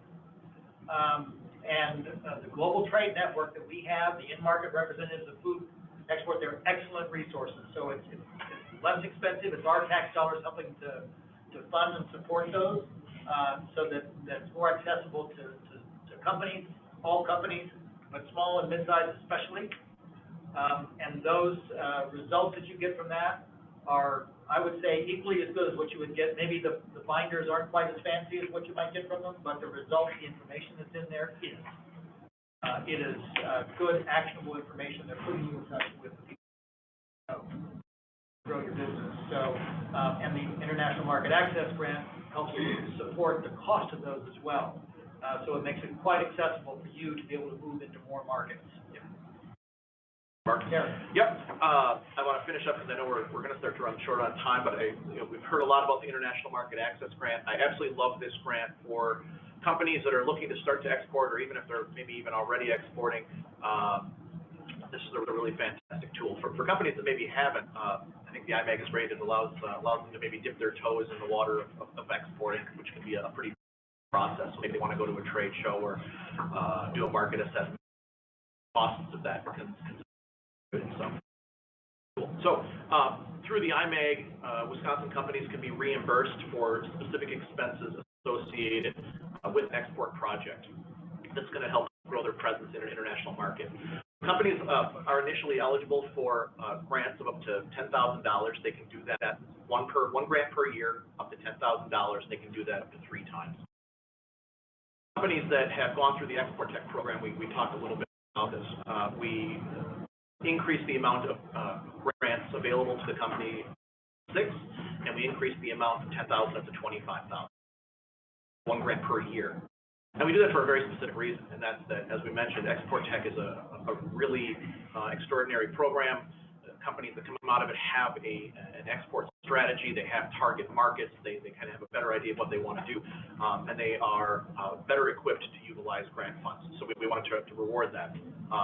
Case in point, sales for companies through the Export Tech program average an increase of $900,000 in the first 6 programs. So grant funding behind that as well. We found that to be really useful. Aaron, what kind of time commitment does it take for somebody to go through the program, and what's the cost without any grant? Yeah, that's a great question. So the program it's a 3-month program. It's typically 1 day a month.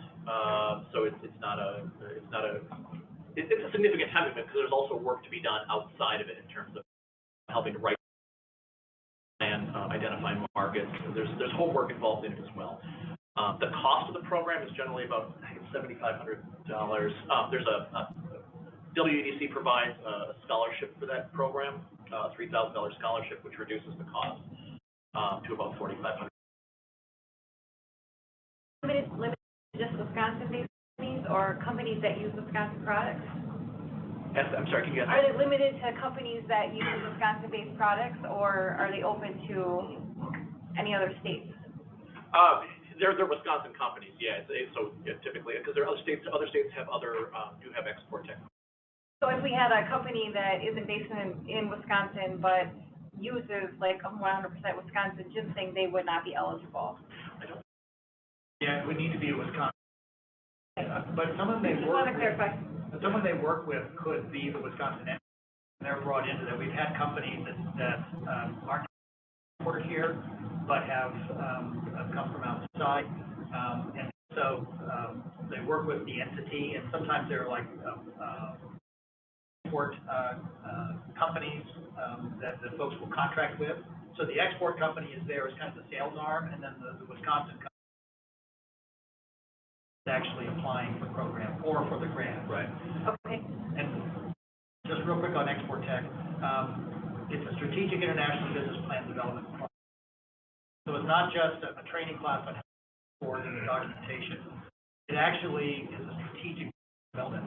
And so they want the senior level of the organization, typically a CEO or president. You want the CFO, so you want the executive, you want sales, you want finance, you want operations. In the room, usually 4 or so people will go through. They're virtual these days. They're going to continue on with that. Yep. The one on the west side of the state is in this east and west side of the state, we can connect you with who is the right one to do. We've had also, in fact, Lisa will be going to Menominee in another couple of weeks with one of the cheese makers. Yeah, there are 3 part in the Menominee UW-style Export Tech program. So in any case, the senior leadership of the group comes together because they're the strategic decision makers, and they're the ones who are able to then execute on the project, to commit the funds, to commit the people, to time and treasure in order to make that project work. And everybody who's come through it, they may be skeptical at the start, but they're all singing its praises afterwards. People are booking between $600,000 and $900,000 incremental revenue 1 year out from taking the program. That's why the International Market Access Grant is $25,000, because we know those companies are more strategic about how they use the funds. They move further faster. And so it really is an excellent program. Everyone that we talk to has found great benefit from it.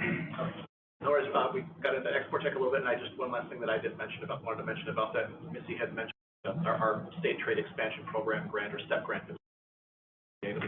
partnered with DATCAP on for a long time. Graduates of the Export Tech program, when they finish, they also get a complimentary market assessment that's with that STEP grant. That's a pretty expensive tool, and it's a really fantastic tool. So as they go through Export Tech, they're done. They're going to get a market assessment to complement those markets. So if they're in Canada, great. And then they're going to work with our in-country trade reps to put together a market assessment to make sure they understand what they need to do to move forward with that. I'll try to finish up here. So what can the IMAG be used for? It's always the first question I get, and I always talk about it in terms of 4 buckets. First of all, like I said, the IMAG is a reimbursement grant. You apply, get once you're approved, you move forward with your project, incur your expenses, and then submit your documentation back to us. We reimburse it. The application process generally takes about 6 to 8 months. We have to go through us. It has to go through underwriting. We try to speed that up as fast as we can. So I always like first come, first serve, try to get your applications in. Let's get you approved. Even if your projects that you're looking to go to, if it's a trip or something else, even if it's later on in the year, that's okay. Let's get you. Qualified expenses, trade. Registration costs, booth expenses, shipping of materials to international trade shows, which can be horribly expensive. I worked with a company in Milwaukee that was going to a trade show, and they needed to engines to a trade show. Really heavy and very expensive.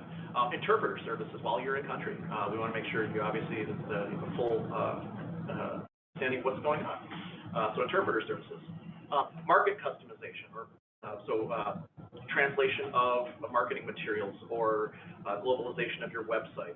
If you have trademark registrations, product certifications, which obviously in ag is something that you're dealing with in a whole myriad of ways.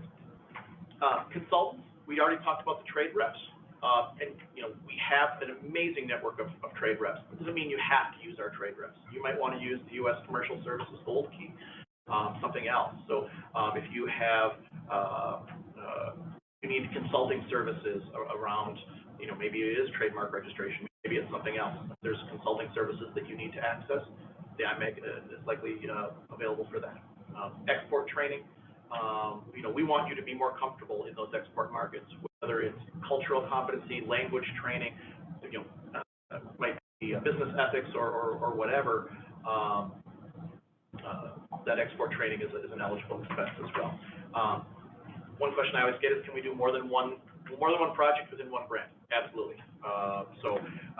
You might do a trade trip and some services or whatever. As long as there's budget for it, that's fine.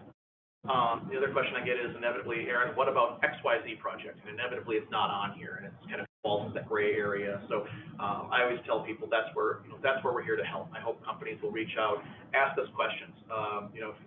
If there are enough companies coming to us saying, hey, we want to do this, and it's not listed on here, that may mean we need to adjust what our program is here to accommodate that.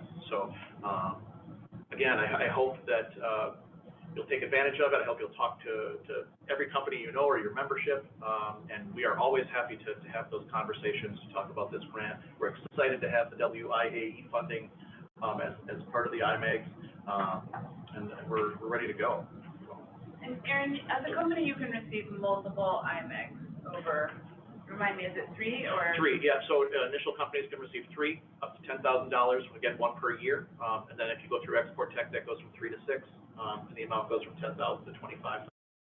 That we stayed true with that with WIAE as well. We wanted to kind of fold the current infrastructure of how we do everything for IMEG. We didn't want to overcomplicate it and write new, so we're moving forward the exact same way. So, and the nice thing is too is just we have a certain amount of WIAE funding, and then we encountered this year. We may get through that. The nice thing is that doesn't mean they can't take advantage of that. This year we had companies ag companies that came in and took advantage of the regular IMEG. Grant funding there, and we'll find ways to do that. We want to make sure that the program was aligned because we didn't want to mess with success. Right. I mean, it's a great. Yeah. After this, there we go. Thank you, slide. So back to. I'm going to run through what we are doing with our WIAE funding in terms of trade activities. With that, we got the funding officially in February, so we were able to start right away in March in utilizing the funds. We've used it for a forestry export training webinar, and we will be using it for helping Wisconsin food companies to take part in buyers missions coming to the National Restaurant Show and the International Dairy, Deli, and Bakery Show coming up. And then we have a pavilion that Luis is organizing at VIB Europe. This is more for animal production, animal feed, genetics, etc. So that's the focus for that Wisconsin pavilion at the VIB show in Europe. It's taking place in Switzerland. Jennifer Liu has an inbound mission from Pakistan comes from wood products that will be coming in this June. And then we've been able to prepay expenses for some activities that take place after June 30th, because we do have to go back and ask for the next round for fiscal year 2023. But we've been able to prepay. So we'll be doing the China Dairy Expo, taking a Wisconsin pavilion at the China Dairy Expo. The dates for this show keep on changing. They can do that in China. They just change the dates, and then we move right along. And this is mainly animal production, animal feed, genetics, et cetera. And because we can't travel to China, it's companies that are participating have in-market reps in China that will be participating at this show to meet with their buyers. We're also organizing a global dairy symposium to take place during World Dairy Expo. We did this about 5 years ago, and we thought this was a great time to organize it again. Jennifer Liu is spearheading this initiative. So we'll be bringing in speakers for a morning session, I believe Thursday of World Dairy Expo, to talk about dairy, the future, predictions, et cetera. So look for notices on that you could come to hear these speakers from around the world to come and talk about the future of dairy and what they're seeing. Then for the first time ever, and we've been wanting to do this ever since we've been starting to send our cheese, small cheese, samples of 6 to 8 ounces to the World Cheese Awards in Europe, we've wanted to take space at CIAL Paris, the largest food show in the world. And so we got an offer from Foreign Agriculture Service at USDA. They're very enthusiastic. Our ambassador is from a farming background. Our U.S. ambassador to France is from a farming background. She's very interested in cultivating the strengths of U.S. cheeses. And so there's a specific U.S. cheese pavilion in the dairy hall, and we've taken 2 spaces. So we're really excited to be able to go right to the heart of world cheese making and stand up with the Europeans, with the French, with the Italians, and showcase our expertise. And so we've been able to take space at CIAL Paris, and so we're really excited about that. So it's in France, yes, but the international shows, a large number of visitors are coming from France. The opportunity is not to sell cheese to the French, although we're happy to sell to them. It's to everybody else who's showing up from around the world. That's why we go to Germany. That's why we go to France. Major industries trade shows themselves, and so to bring all those other buyers in, it's just an opportunity to visit the entire world in 1 week, essentially, by all these people coming to your stand. Remember the folks from the companies would attending these major international shows to get you buyers, not just one in that country. From Asia, from all over Asia, from all over the Middle East, from all over Latin America, they will be coming to CIAL Paris. On an off year, they'll be going to Anuga in Germany to see what the best, the brightest products. So it's a world show, not just a show for the French buyers. So I think that particular show, what you guys have accomplished there is incredible. We do CIAL and Anuga, but we've never been able to get into the dairy hall. So doing that, and it's the shows we do every year where we invite all of our, as you say, it's international, all of our partners from around the world come to both those shows. Not just Europe, it is everywhere. It's really exciting to have this and to have that support by our U.S. folks and really driving. So that's great. But to get in the dairy hall is critical. Yeah, and that's where they're going to come. That's the issue, is that if you are a cheese company and you want to promote your product at these large shows, the buyers will not be coming to the USA Pavilion for cheese. They'll be going to the dairy hall for cheese because they're so huge. You need roller skates to commute between the two. So that's why it's very concentrated. That's why we're doing this. We will companies in the USA Pavilion in the normal hall, but we're really excited about being in the dairy hall where those buyers will be focused for sure. I want to take a step back now to what we've done since, July 1 of, 2021. So I just want to give a recap. We've been able to do trade show pavilions. We've been able to do virtual trade missions. We've done inbound missions. We've done webinars, and we've done social media campaigns as well as export education. And this is through our federal partners. So DACCAP is a member of the Food Export Association of the Midwest. As a member of one of 13 states, our staff can request to be an activity coordinator for a number of their activities, and that's how we've been able to accomplish some of these. So food export is our main, it's the food, they represent food products, food ingredients, pet food, animal feed. So it's a great partner for us. They are a great partner for us in giving services to those companies here. We're also a member of the U.S. Livestock Genetic Export Council. So it is through that group, we are a member of that, and then we request funding to do certain trade promotion activities. And we've been able to do these things because of our membership with USLGE. We also thank Hanson for WEDC and allowing us to include our projects in their STEP grant proposal. Not every state does it. You know, the Department of Commerce in Illinois doesn't allow their Illinois Department of Agriculture to put in projects with their overall grant. So we're really pleased with our collaboration with WEDC to work hand in hand to be able to access these grant funds as well as to cross-promote our activities. We are also a member, it's not listed up there, of the American Hardwood Export Council. So we do activities through that group, and we just became a member of the Softwood Export Council as well. So we'll be able to, as a member, take advantage of their activities. And the other one I haven't mentioned is U.S. Dairy Export Council. We are a member of U.S. Dairy Export Council. We're actively involved on their cheese committee and ingredient committee. And when they have exhibit space at various trade shows around the world, I really try to be able to get a booth.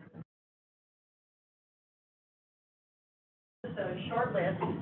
Well, so this is what we've done since July 1 of 2021 through this year, and obviously taking advantage of different markets and some new markets.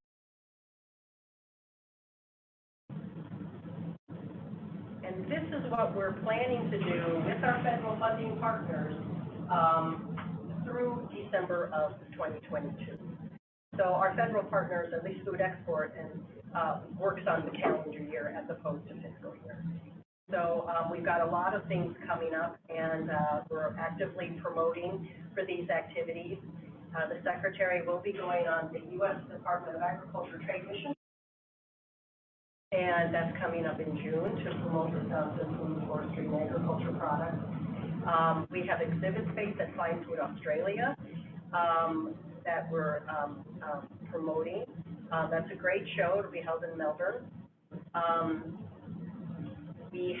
We'll also do a social media campaign around Fine Food. We'll put a fencing, a geofence around that, and drive messages to our Wisconsin pavilion at that show.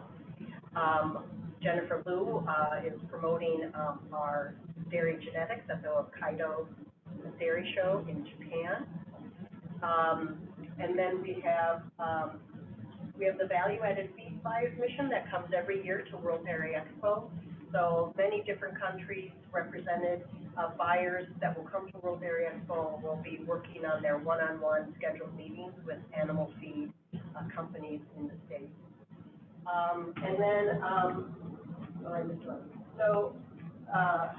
I've been working on some focused trade missions with Food Export over the past year, so we're hopefully returning to Vietnam in September, and then with Japan and Korea in October, and then collaborating with USDA and sending personnel on their USDA trade mission to Kenya, as well as Spain and Portugal.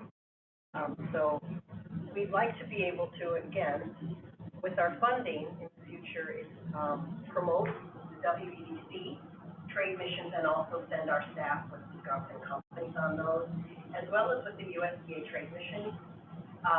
And because they get great service on both scheduled one-on-one meetings, introductions to buyers, introductions to government officials that can help open doors.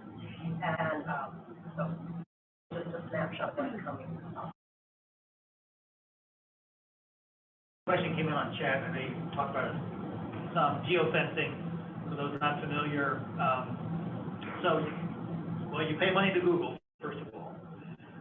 And then once you do that, then you define an area so that when someone comes in with their mobile phone, with their computer, with their iPad, whatever, and they jump on the web, those things that magically show up in the search and those ads and that information, it's not so magic. You pay Google money, and then by doing that, you're able to get your activity, and it's done by a particular geographic area. So we do that around the show. We did that in the Middle East. And then working with folks like we did with the contractor, the consulting group that Dairy Farmers Wisconsin works with, and then using those digital assets, we pulled the information together. So not only did it say, hey, Wisconsin's really great for cheese, why don't you go visit this booth, it also then said, hey, why don't you visit this particular location, which then had the Wisconsin cheese information about the different.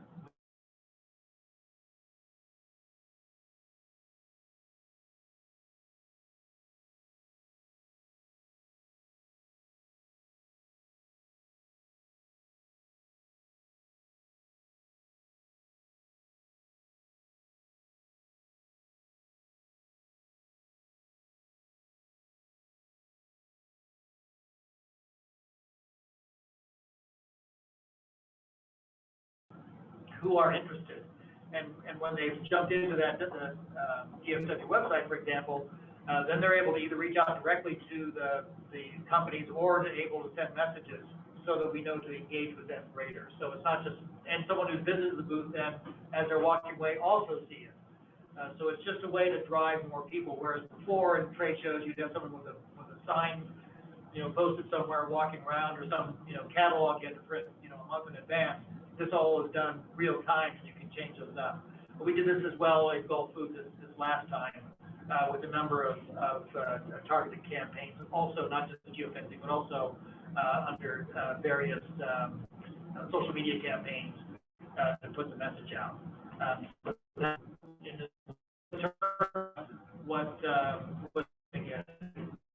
Questions about that, please get us. Make a comment and then hand it back to you, but I'm just being an eye at the time. Everybody's time is valuable, but within our boundaries and get people on their way. But are there anything else, the things that we wanted to do, that we wanted to make sure to cover, because I think it'd be valuable just to kind of back to the members here, talk about, what potentially could be questions you have, things that we should be focusing on, so. Touched on that. I think we were going to wrap up with the grants. 13 companies have applied, but I think we mentioned it in a couple other points. I just want to mention about the Export Tech. The grant, the scholarships that WEDC gives out covers a wide variety of products, but it doesn't cover and industries within manufacturing and agriculture, but it does not cover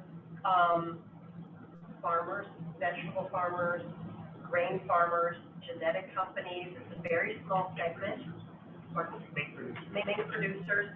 So that's where our grant from WIAE, that's where our grant funding or scholarship funding will go to support anybody going through Export Tech that falls under those few categories that aren't already covered by the scholarship at WIAE.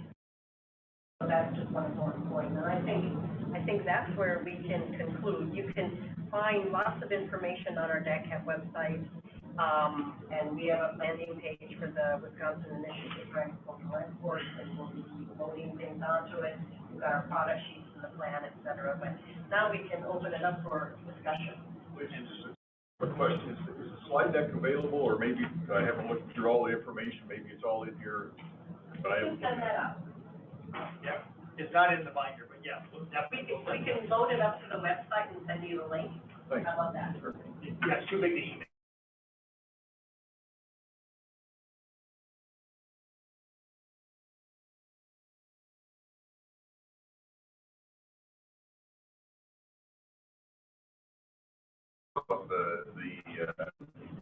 The meeting here with questions that you might have for us or our partners at WEDC.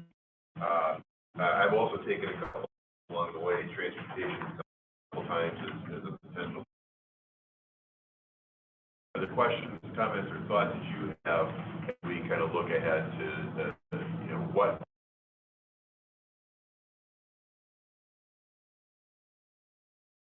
for us. Mapped out.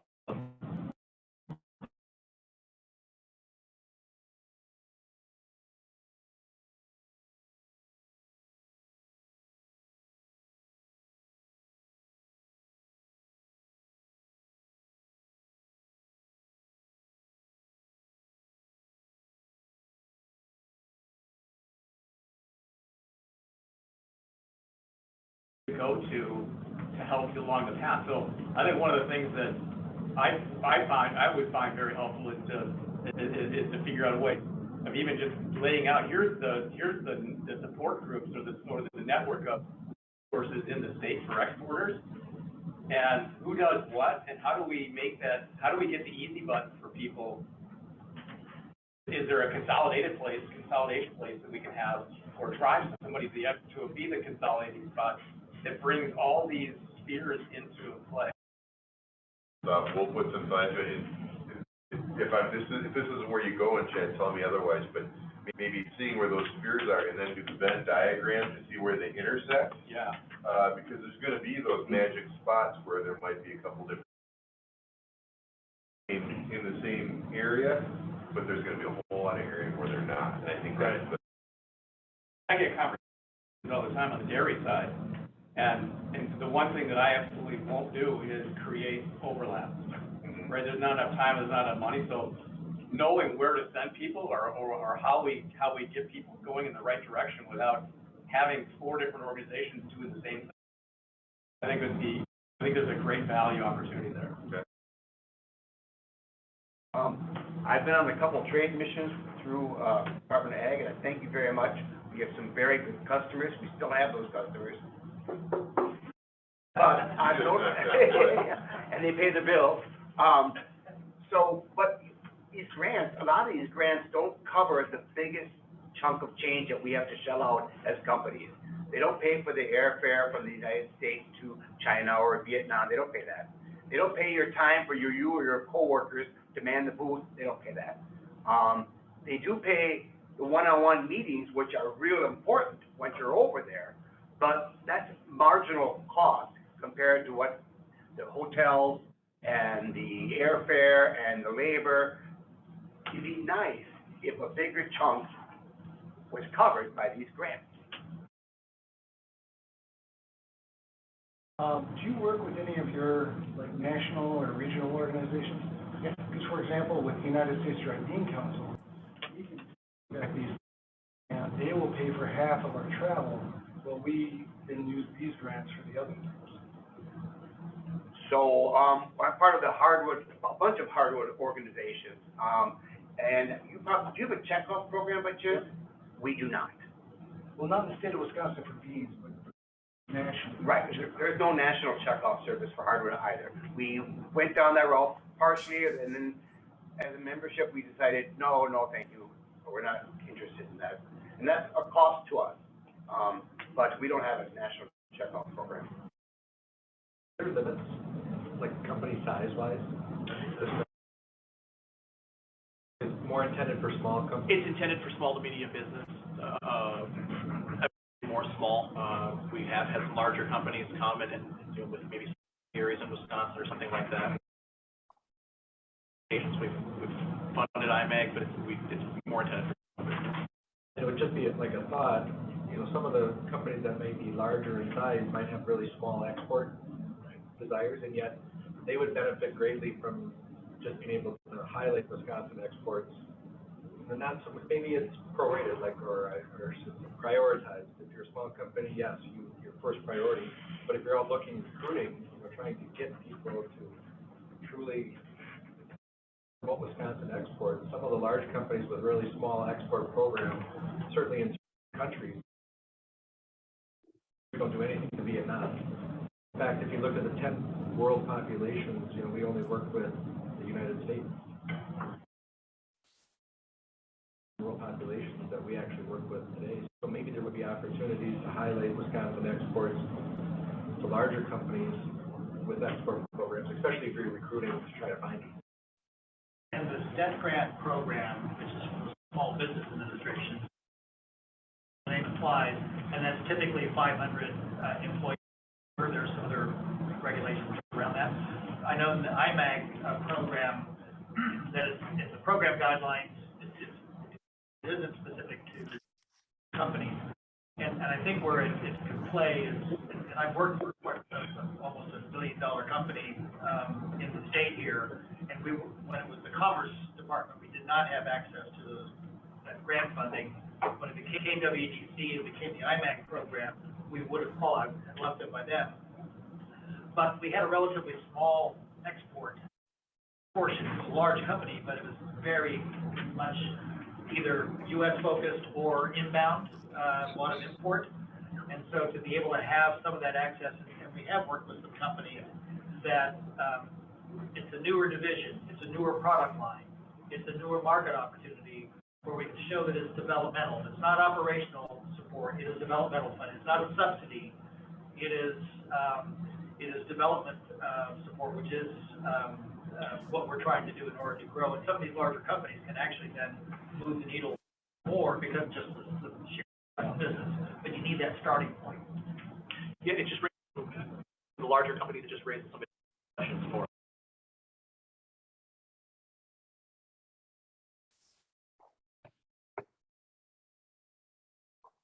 That as I was listening to something that Mike here and was talking about, we talk about the IMAG grant, people don't know about it, and it made me think of the Farm Center program that we have at DAC around since the 80s, and we talk about it all the time about how we want farmers to know that here are the kinds of things they can do. And I'll get in a room full of farmers and they still haven't heard of the Farm Center. We've been talking about it.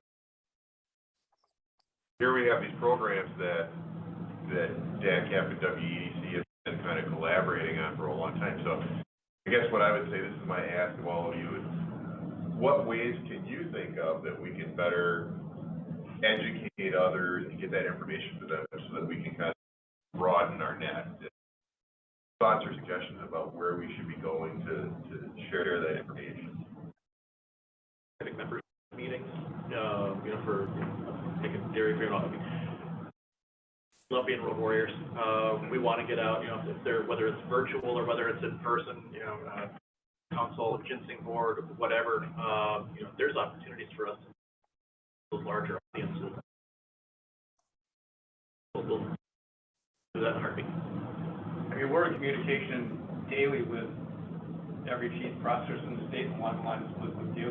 We have monthly newsletters that go out to the farmers, all the dairy farmers in the state, all the cheese processors in the state. So there's a lot of ways that we can help. And I know there's a lot of other folks in here that have those. Well, what the content is and what. And probably the timing, Timing and what, what's coming up and what's not. Letters are really valuable. I mean, it's not an overly complicated thing to have our marketing team, to Following this meeting, we're developing, we have the list of folks to go on gov.delivery.gov. In any case, that listserv that will be sending messages out, we won't spam you, but on a regular basis, just to send you the information that you would want to know or want to be able to share. So about those activities, about those grant fundings, et cetera. So there'll be regular messaging going out so that you don't have to necessarily go to the website and try to find it from the newsletter or go around. We'll push that out to you with those links to where they go. And then that could be incorporated within your own newsletters and communiques, which I know you already do. I know, Rebecca, you've done that. I would just just also say, they do a great job with 1 hour, 45-minute webinar, right? WCMA had WEDC and DATCAP on expert tech grants. And I think that if we got into a place where we were doing those, matching your calendar for when opportunities are to in that application process for the grant, around the time people could go to expert tech. I think that, you know, it's not necessarily specific to cheese or to dairy, but with this whole group, we could start to promote that sort of a format. I think that people do really well with a 45-minute webinar, and we get a lot of people who engage in that, and people watch it as a recording as well. So it might be something we could just start to calendar for the next couple of years, so that all of our groups could start to drive our people toward that informational resource. Please do use our team as a resource. You know, you have your hooks into it. Use our resources. So if you could think of some place that we should meet, you know, members that we should talk to, let us know that resource. Karen, I think you were going to. I wasn't, but I do have a question. Right. I do that. It kind of, Becky kind of talked about this. There are certain times where certain deadlines are applicable. Is there, and I don't know enough about this process, but is there maybe a timeline that could be laid out for us to truly understand, you know, in December this is happening, and in January this is happening, and in the spring this is happening, so that when we look at our organizations and when we're putting out that material, we have an idea to proactively kind of lay that out and what's applicable to share with our members. That's a great thought, and we can do that. We can do it on calendar year. So, you know, we've been talking calendar year versus fiscal year, and we have to think about fiscal year. The legislators have to think about fiscal year, which is July 1. But I think we should lay it out in calendar year, because then that kind of helps set the timing of when they're going to happen. Which then leads to, oh yeah, by the way, July 1st we need a new thing. That's a great. And then you mentioned early on the pot of money that is doled out, but I think the term you used was justified, and that is what the folks that are here at the table that are on this council are here to help both the Wisconsin Economic Development Corporation and DATCAP make sure we're on the right path. So the legislature is very positively thinking about how we should do exporting, and we've charged your agencies with doing this. But just like you and all of your businesses, you need to make sure that, you know, these funds are being used wisely, that you're actually meeting these goals. So it is a process that we're using to make sure that we're moving the ball down the road in a very positive manner. So if that happens with all of your help, yes, there will be, as much as we can guarantee between the Representative Considine and Representative Kurtz and myself, we will work to make sure that there is those funds and supports moving forward. So that is your main task in helping the agencies make sure that we're clicking all the right boxes and doing everything we can to help Wisconsin agricultural exports. So that we can be there to help you all. And the unusual nature of that, this is, I'm glad you mentioned that, Senator, it pairs nicely with what Karen. That next time we come back to the legislature to ask for that next round of money is coming up pretty soon. Year ends June 30th, and that means we need to go back around the money in order to do today. That window happens fast. Other thoughts, future things you want us to be able to cover in future agenda items, and this is something the chair and the vice chair about is structure. I just have one comment on. Not measured by sales, correct? the export sales number. Within the legislation, it says a dollar, not a volume, but a dollar of sales. So we're looking at the end of the 5-year period, a 25% increase in each one of those product categories from the 21 base. Sure. So $3.96 billion, go up 25%. And actually would go by each one of those categories to say what that top line number is. Well, I guess I would just challenge the group, and I don't know who can do this or if we even can do it, to also maybe attach some volume or quantity to that.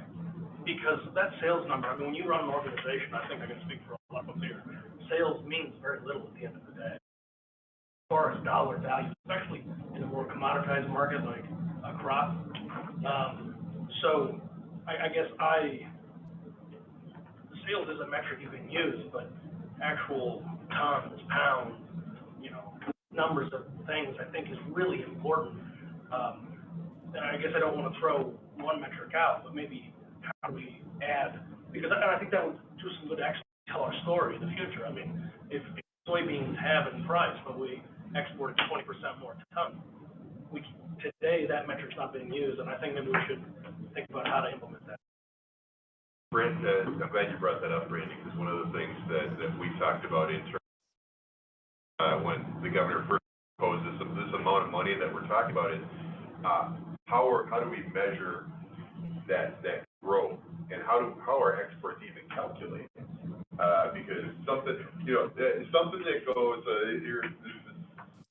the folks from western Wisconsin will know that a lot of stuff goes to the river. Things that go down the river on a barge may not even be attributed to Wisconsin as an export, but at Louisiana. So is that an export from Wisconsin? I would say yes, it is. But is it towards our grand export? So the volume or sales, it may not be. So I mean, we've talked to our team about how can we do a little a Q&A session or an info piece about how things are calculated right now, because I think it does. You make a really good point. You want to move volume and you want to increase sales, but it's important to know what both of those are. And Randy, one more big thing. I mean, you could sell less cheese to the EU right now and have a higher dollar value because of the exchange. So maybe another metric is the impact. I mean, how many folks you're getting into the export market, and maybe something like that also could be another way to measure the impact of the program. Increase in right, because you would think that if you have folks going through the export tech this year, you're not generating anything for another year or two till they can get their strategic plan implemented. So maybe we can look at what possibly potential is something that would be an impact. And I mean, especially on the dairy side, right? I mean, cheese markets are pretty very high. You go back a couple years ago, not that right now, was 70, right? Cheese was $1, right? This goes up and down, so you definitely have to put that into the equation so people understand that, because you could have your greatest year ever volume. The world markets are at their lowest point they have been in 10 years, right? So just so there's not much any right. Hopefully, as 5 years from now, they did the right thing, but sometimes commodities and markets just that's how you affect. I mean, when Europe's the cheapest in the world, what do the Koreans buy? They buy cheddar from Europe, right? I mean, so those things also need to be taken into consideration. We can do the best we can, but if you're looking at pure commodities, world market, you have to put some asterisks in and say, all right, we were $1 a pound higher than the export product when you can. Great point. Keith, go ahead. Just thinking about the discussion, and it's been really good information currently. A lot of the focus I see, and rightfully so, new companies and exporting and grow them. I think as I think about it and listen to it, I mean, one of the other things though is how do you, if you want to think about in terms of really increases too, a lot of it's going to come from some of the larger companies, and so question or challenge, I'm not sure what the right word is for it, is to thinking about engaging some of the more mature exporters, is what are their pain points? Larry talked about here earlier, talked about I think Larry's experienced exporter from the sounds of it, and some of the pain points are the logistics, and how does DATCAP go about identifying those to try to be able to help some of the more mature organizations that are exporting? How do they take another step forward? In the case of Eurus, one of the targets for us right now is increase exports in Africa, because if you look at the cattle population in the world, that's one of the places that a lot of help. And so just trying to think of ways that DATCAP can go ahead and identify the pain points for more mature exporting companies too.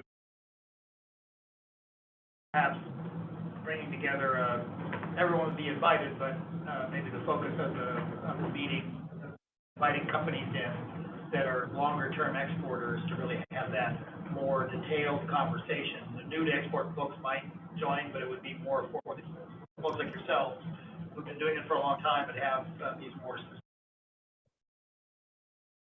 We have two where, dairies decide to use a commodity into another product, and that gets exported, right? So, you have pepperoni cheese, that cheese powder might be coming out of Mullins cheese plant and could be made into millions and millions of pounds of product, and then it's sold to XYZ.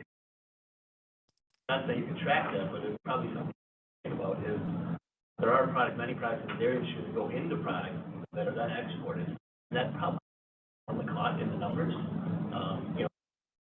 Wrap cheese right from our, or Mullins cheese, they're making 40 blocks. That might go to a cut and wrap guy. Those are going to China. How is that being tracked? That cut and wrap guy might be importing, but he might be using U.S. cheese. So just some other things. That is some of our challenge, and we make a lot of cheese, and we're number 1 or 2 in the nation making cheese, 4 or 5 in terms of export. However, it's because we're exporting our cheese to California. I mean, the fact that Louisiana and Florida are major cheese exporters is not because they're making a lot of cheese in those 2 states. Because a lot of us who are making cheese send our cheese to those locations that are then being exported from those exporters of record, not from Wisconsin. Yeah, so that's a more eloquent way of saying what I clumsily said before. Stuff is grown or produced here, processed here, and then it gets shipped out, port of origin someplace else. That becomes a Florida export or a California export or whatever. And, that's not intuitive. I wouldn't say that that's what people would kinds of products, but that's not how it's calculated. For example, Lulu is in New Jersey. They're exporting that product out of New Jersey.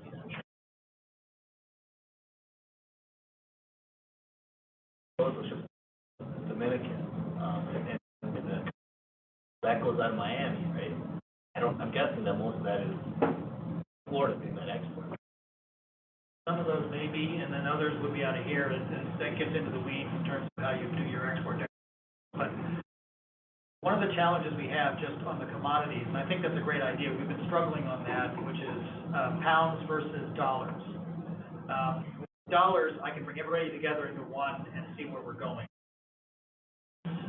That begins to change, whether it's sold by piece, whether it's sold by the pound, whether it's sold by the bushel, and those data sources aren't as readily available at the state level as it is for the dollars. So one of the things that we want to do that because I think that's important.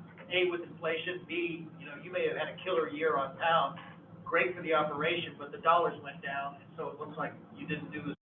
But actually, it's the world market. So we'll look at ways to be able to find that, talk to the USDA folks, and see if we can get at least on some of those corn, soybeans. Some of those commodity cheeses, some of those commodity items are a little bit easier to do. When you get into manufacturing, forget it, because it's pieces, it's by feed, it's by entire units. Then it goes out the window in terms of really attract the volumes. Brandon, just one last comment. Ties up what Larry said earlier. But when you think about these exports, why are they getting exported from Miami? Something that's happening. The reefers are at. When it comes to, there's people Susan know a lot more about it than me, but logistics obviously is a major pain point, right? So one of the things maybe we should really look at more encompassing is, and I thought about when we were looking at target market, maybe we could get, you know, a steamship line speaker or something to come talk to the group. But what we do in our business is we ask providers, where do you want to go? And then we try to go there. Now, I know that's not perfect. Some of the reasons those things are, nobody, Orleans doesn't make a lot of sense. There's reefers in New Jersey because of all the produce coming there. Something to think. And you're making a good, DeLong, by making it out of Wisconsin by having that port facility, so you're gonna be exporting from Wisconsin, loading, things on the ships. Well, I look at, you know, our big export facilities are in Joliet. So we truck probably 40% of our export volume in Joliet is coming from Wisconsin. It's probably getting no credit for it. Depends on if you're the exporter record for that, then yeah, but some of those don't, because, and EM and some of those other folks, yeah, all that material goes to them and then down to those other consolidations. You know, on the, going to like Latin America and all, it's all being mainly reported through Florida because there's consolidators there that put orange juice, yogurt, all these other perishables. And they're all small markets, so they've got to get a container in each small market every week. That makes the challenge of measurement a lot more difficult. But, you know, it's something we can task our team with, WED and USDA. Folks online were saying they were starting to have trouble hearing us. Okay. So we have to start. Yeah. All right. Well, maybe that's the way of nature telling us that it's 12:05 and we've run a little bit over. You've all been very generous with your time. Anything further before we just kind of wrap up? I had a couple thoughts I wanted to share. Great. Well, I guess the main thing I wanted to do is thank you all again. We plowed through a lot of information in a short period of time. So when we sent the invitation, we said we were going to try to have at least, I think, here to give status updates, progress reports on where we're at with implementing this plan. However, based off the conversation that I've heard today and the amount of topics that have been brought up, are you collectively interested in doing something virtually where we can kind of walk through some of these topics now and whenever we have our next formal meeting? Yeah. All right, I'm seeing in here yeses, that's good.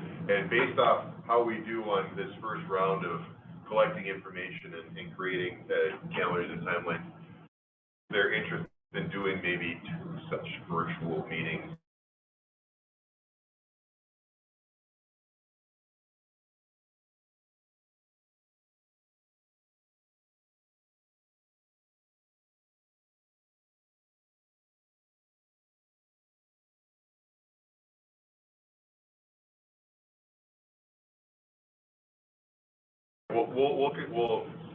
We'll gather all the comments that came in, the questions and suggestions. We will follow up with the chair and the vice chair on scheduling those interim things. Lisa has already kind of done a quick snapshot of when we get our status report.